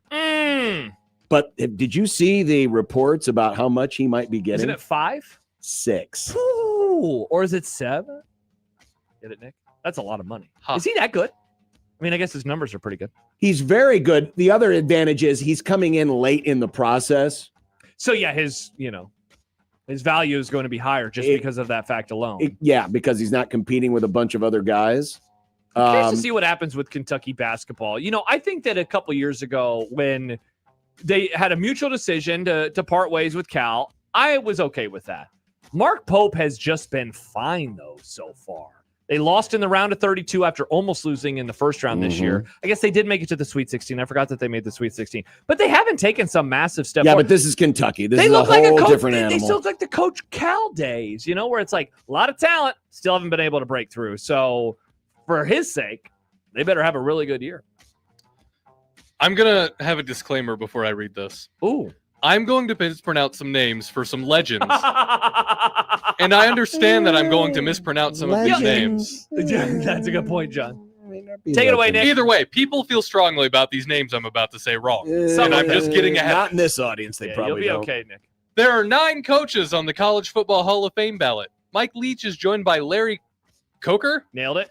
Dennis Francione. Very nice. Ralph Friedgen. Nice. Jackie Sherrill. You got that one. And Tommy Tuberville. There, you got them. All right. You literally said all those names right. The legacy candidates, Jim Carlin, Pete Cawthorn, Sr., not Junior, and Daryl Rogers. Nick, I think you said them all correctly. You did. Wow. You were all worried. Look at me go. Yeah. I wasn't worried. I just didn't want to get made. Oh, you don't know how to pronounce his name you've never seen before? We would never say that to you. We would never say that. Are any of these coaches that should get in before the Pirate? I'm honestly stunned that this is the group of coaches. Do you have one national championship winning head coaches of the modern guys? I can't speak to the old heads. Larry Coker, but Larry Coker inherited the beast that was built by Butch Davis. Nepotism. I don't know anything about the other guys, so I can't really say anything about them. Well, remember the College Football Hall of Fame, as long as you win, and they did change this for Mike Leach. It used to be you had to win 60% of your games and you were eligible. Yeah. Leach was like a game or two short, so they moved it down to participation .595. trophy for Mike Leach. Whoa. But see, that's why I don't like when you assign certain numbers to coaches. It should be about what they meant to the game. Bingo, because the Leach, influence they had on the game. Because that's the thing. Leach, like Nick, you'll get this, being of music. There are some bands who are not like huge in the sense of like the Beatles or the Rolling Commercials. Stones. Yes. Commercially. So, there's a book coming out later this year, and it's about a band called the Velvet Underground, because one of their albums sold like 10,000 copies. But the joke has always been, and all 10,000 people that bought it created their own band because they were so influential. Mike Leach is not that. In my opinion, he's better than that because he had a lot of success. He never reached the pinnacle. But the tentacles of Mike Leach and what he did to college football, that's why he belongs in the Hall of Fame. Not because of how many games he won or how many games he lost, but because his impact on the growth and change of college football, I think, is what really should get him a whole lot of credit. He was also a pretty good coach. Texas Tech, way overachieved compared to their historical performance. And I guess maybe not so much at Washington State because that had been a good program before, but they were terrible. And he made them very respectable. Very respectable. Chet Holmgren finished Game 7 on Saturday night with just 2 shots, scoring 4 points and adding 4 rebounds. Should the Thunder consider training him? Trading. They should trade him. They should train him. Maybe both, Nick. Train him to be a better basketball player. Should they trade him? Well, that's not what the question says. The question No, I know. says I'm training. asking now as a follow-up for me. Should they consider trading him? Sure. Why not? I don't know. It's a good Nick. Because maybe the Chet question. You know what? The Chet Chet Holmgren trade would break the NBA. Definitely. There was a moment. So Wemby had 5 fouls with like 7-8 minutes to go. 7-8 minutes left in the game, and he got the ball. Chet did with Wemby on him, and immediately passed it away. And then he got it later in that same possession, and he like tripped on the way to the basket. John, like we talk sometimes about the guy didn't respond to the moment or he was spooked out there. He looked afraid. He looked like a scared basketball player. And that's the stuff that is hard to come back from. It's not hard to come back from a poor performance. It's hard to come back from a performance that's embarrassing. So I don't think that they really should. I still think when he's not playing Wemby, he's a really good player. But mentally, I do wonder what's going to happen with him next year. Thanks for the questions, Nick. Good questions. Thank you. Serena Williams is back. Folks. Nice. John could have said it. She'll be playing in a doubles tournament in England soon, and former world #1 player Lindsay Davenport thinks she's getting ready for a singles comeback, perhaps at the U.S. Open. Would you be excited to see her do it? No, not really, but I just don't like tennis. That said, I hope that other people would be excited, but I don't care. The only time I ever got into tennis was, it's been 30 years ago, when Jimmy Connors made a magic run at the U.S. Open. He was in his late 30s. He had been well past his prime and then just went on this insane run. And it was in New York.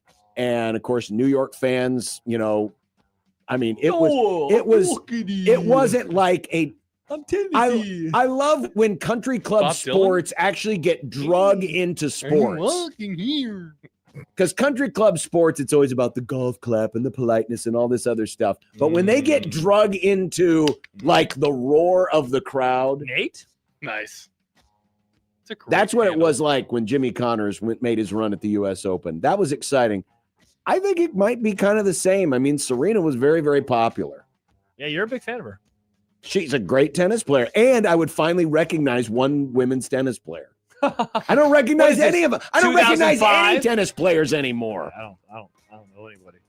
Even I have never followed tennis, but I always could tell you like the top 5 tennis players, men and women. Martina Navratilova, Serena Williams, Venus Williams.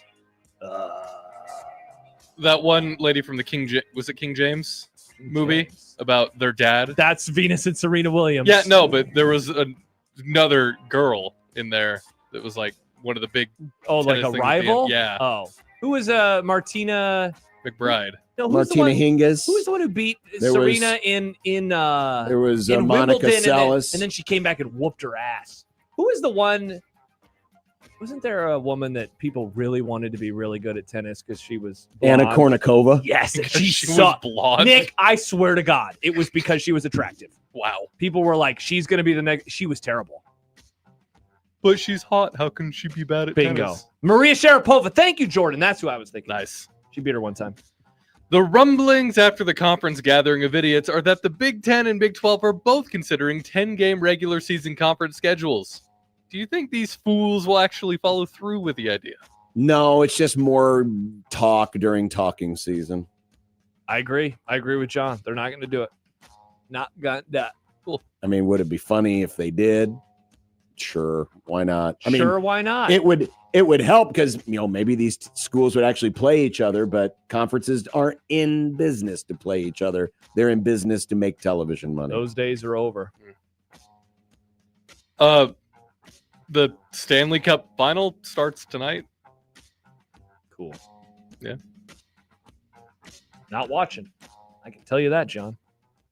Hockey is banned until next April when the Stanley Cup playoffs start, and I tune in and root for the Canadian teams or my Red Wings if they make it back, which they probably won't. They stink. Well, it was a good run there for the cold weather teams until they melted under the hot summer sun of hockey. Mm-hmm.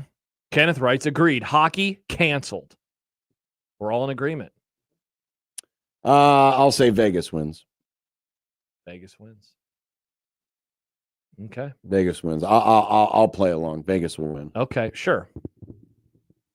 What do you got a problem there? Over there? Yeah, I know. What's going on? I have to adjust something quick. Okay. He Perfect. had to adjust something. Everything looks really weird now. The font is different. It's because it's my login. Yeah. Oh.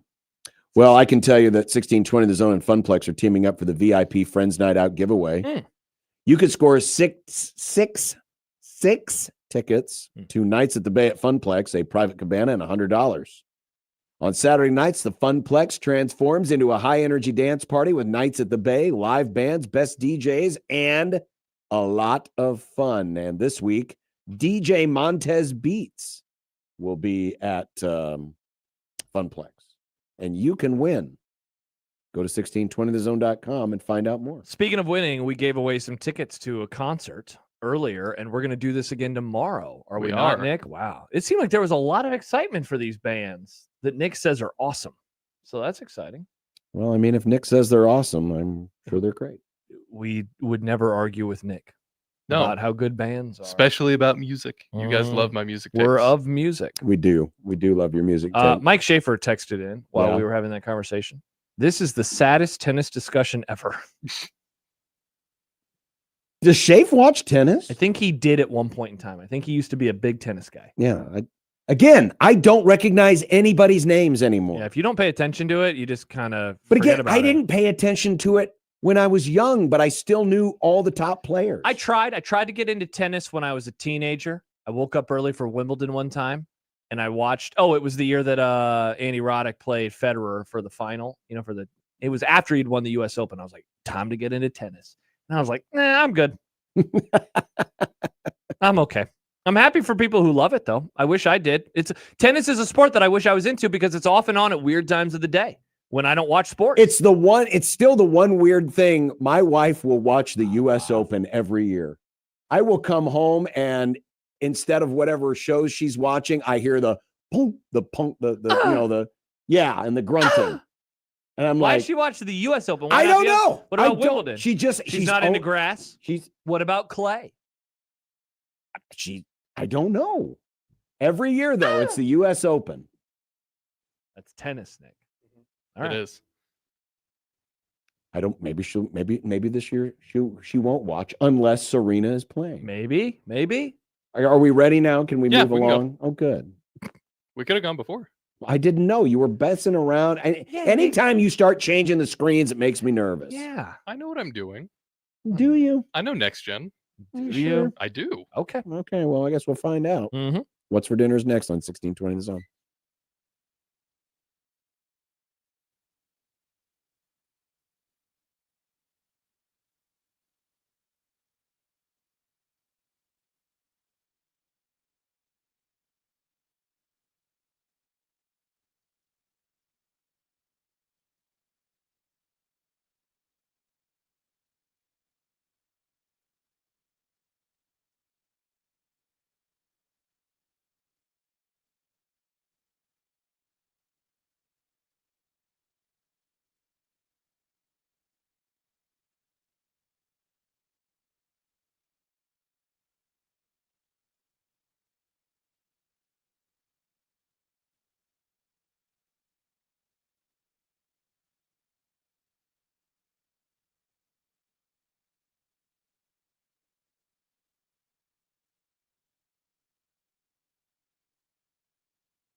When you knock us down, we're going to get up. And on the way up, we're going to bite a kneecap off. Crust is good on your pizza, not your ass. I will eat your ass first. He's tough as a Woolworth steak. And then it's going to take 2 more shots to knock us down.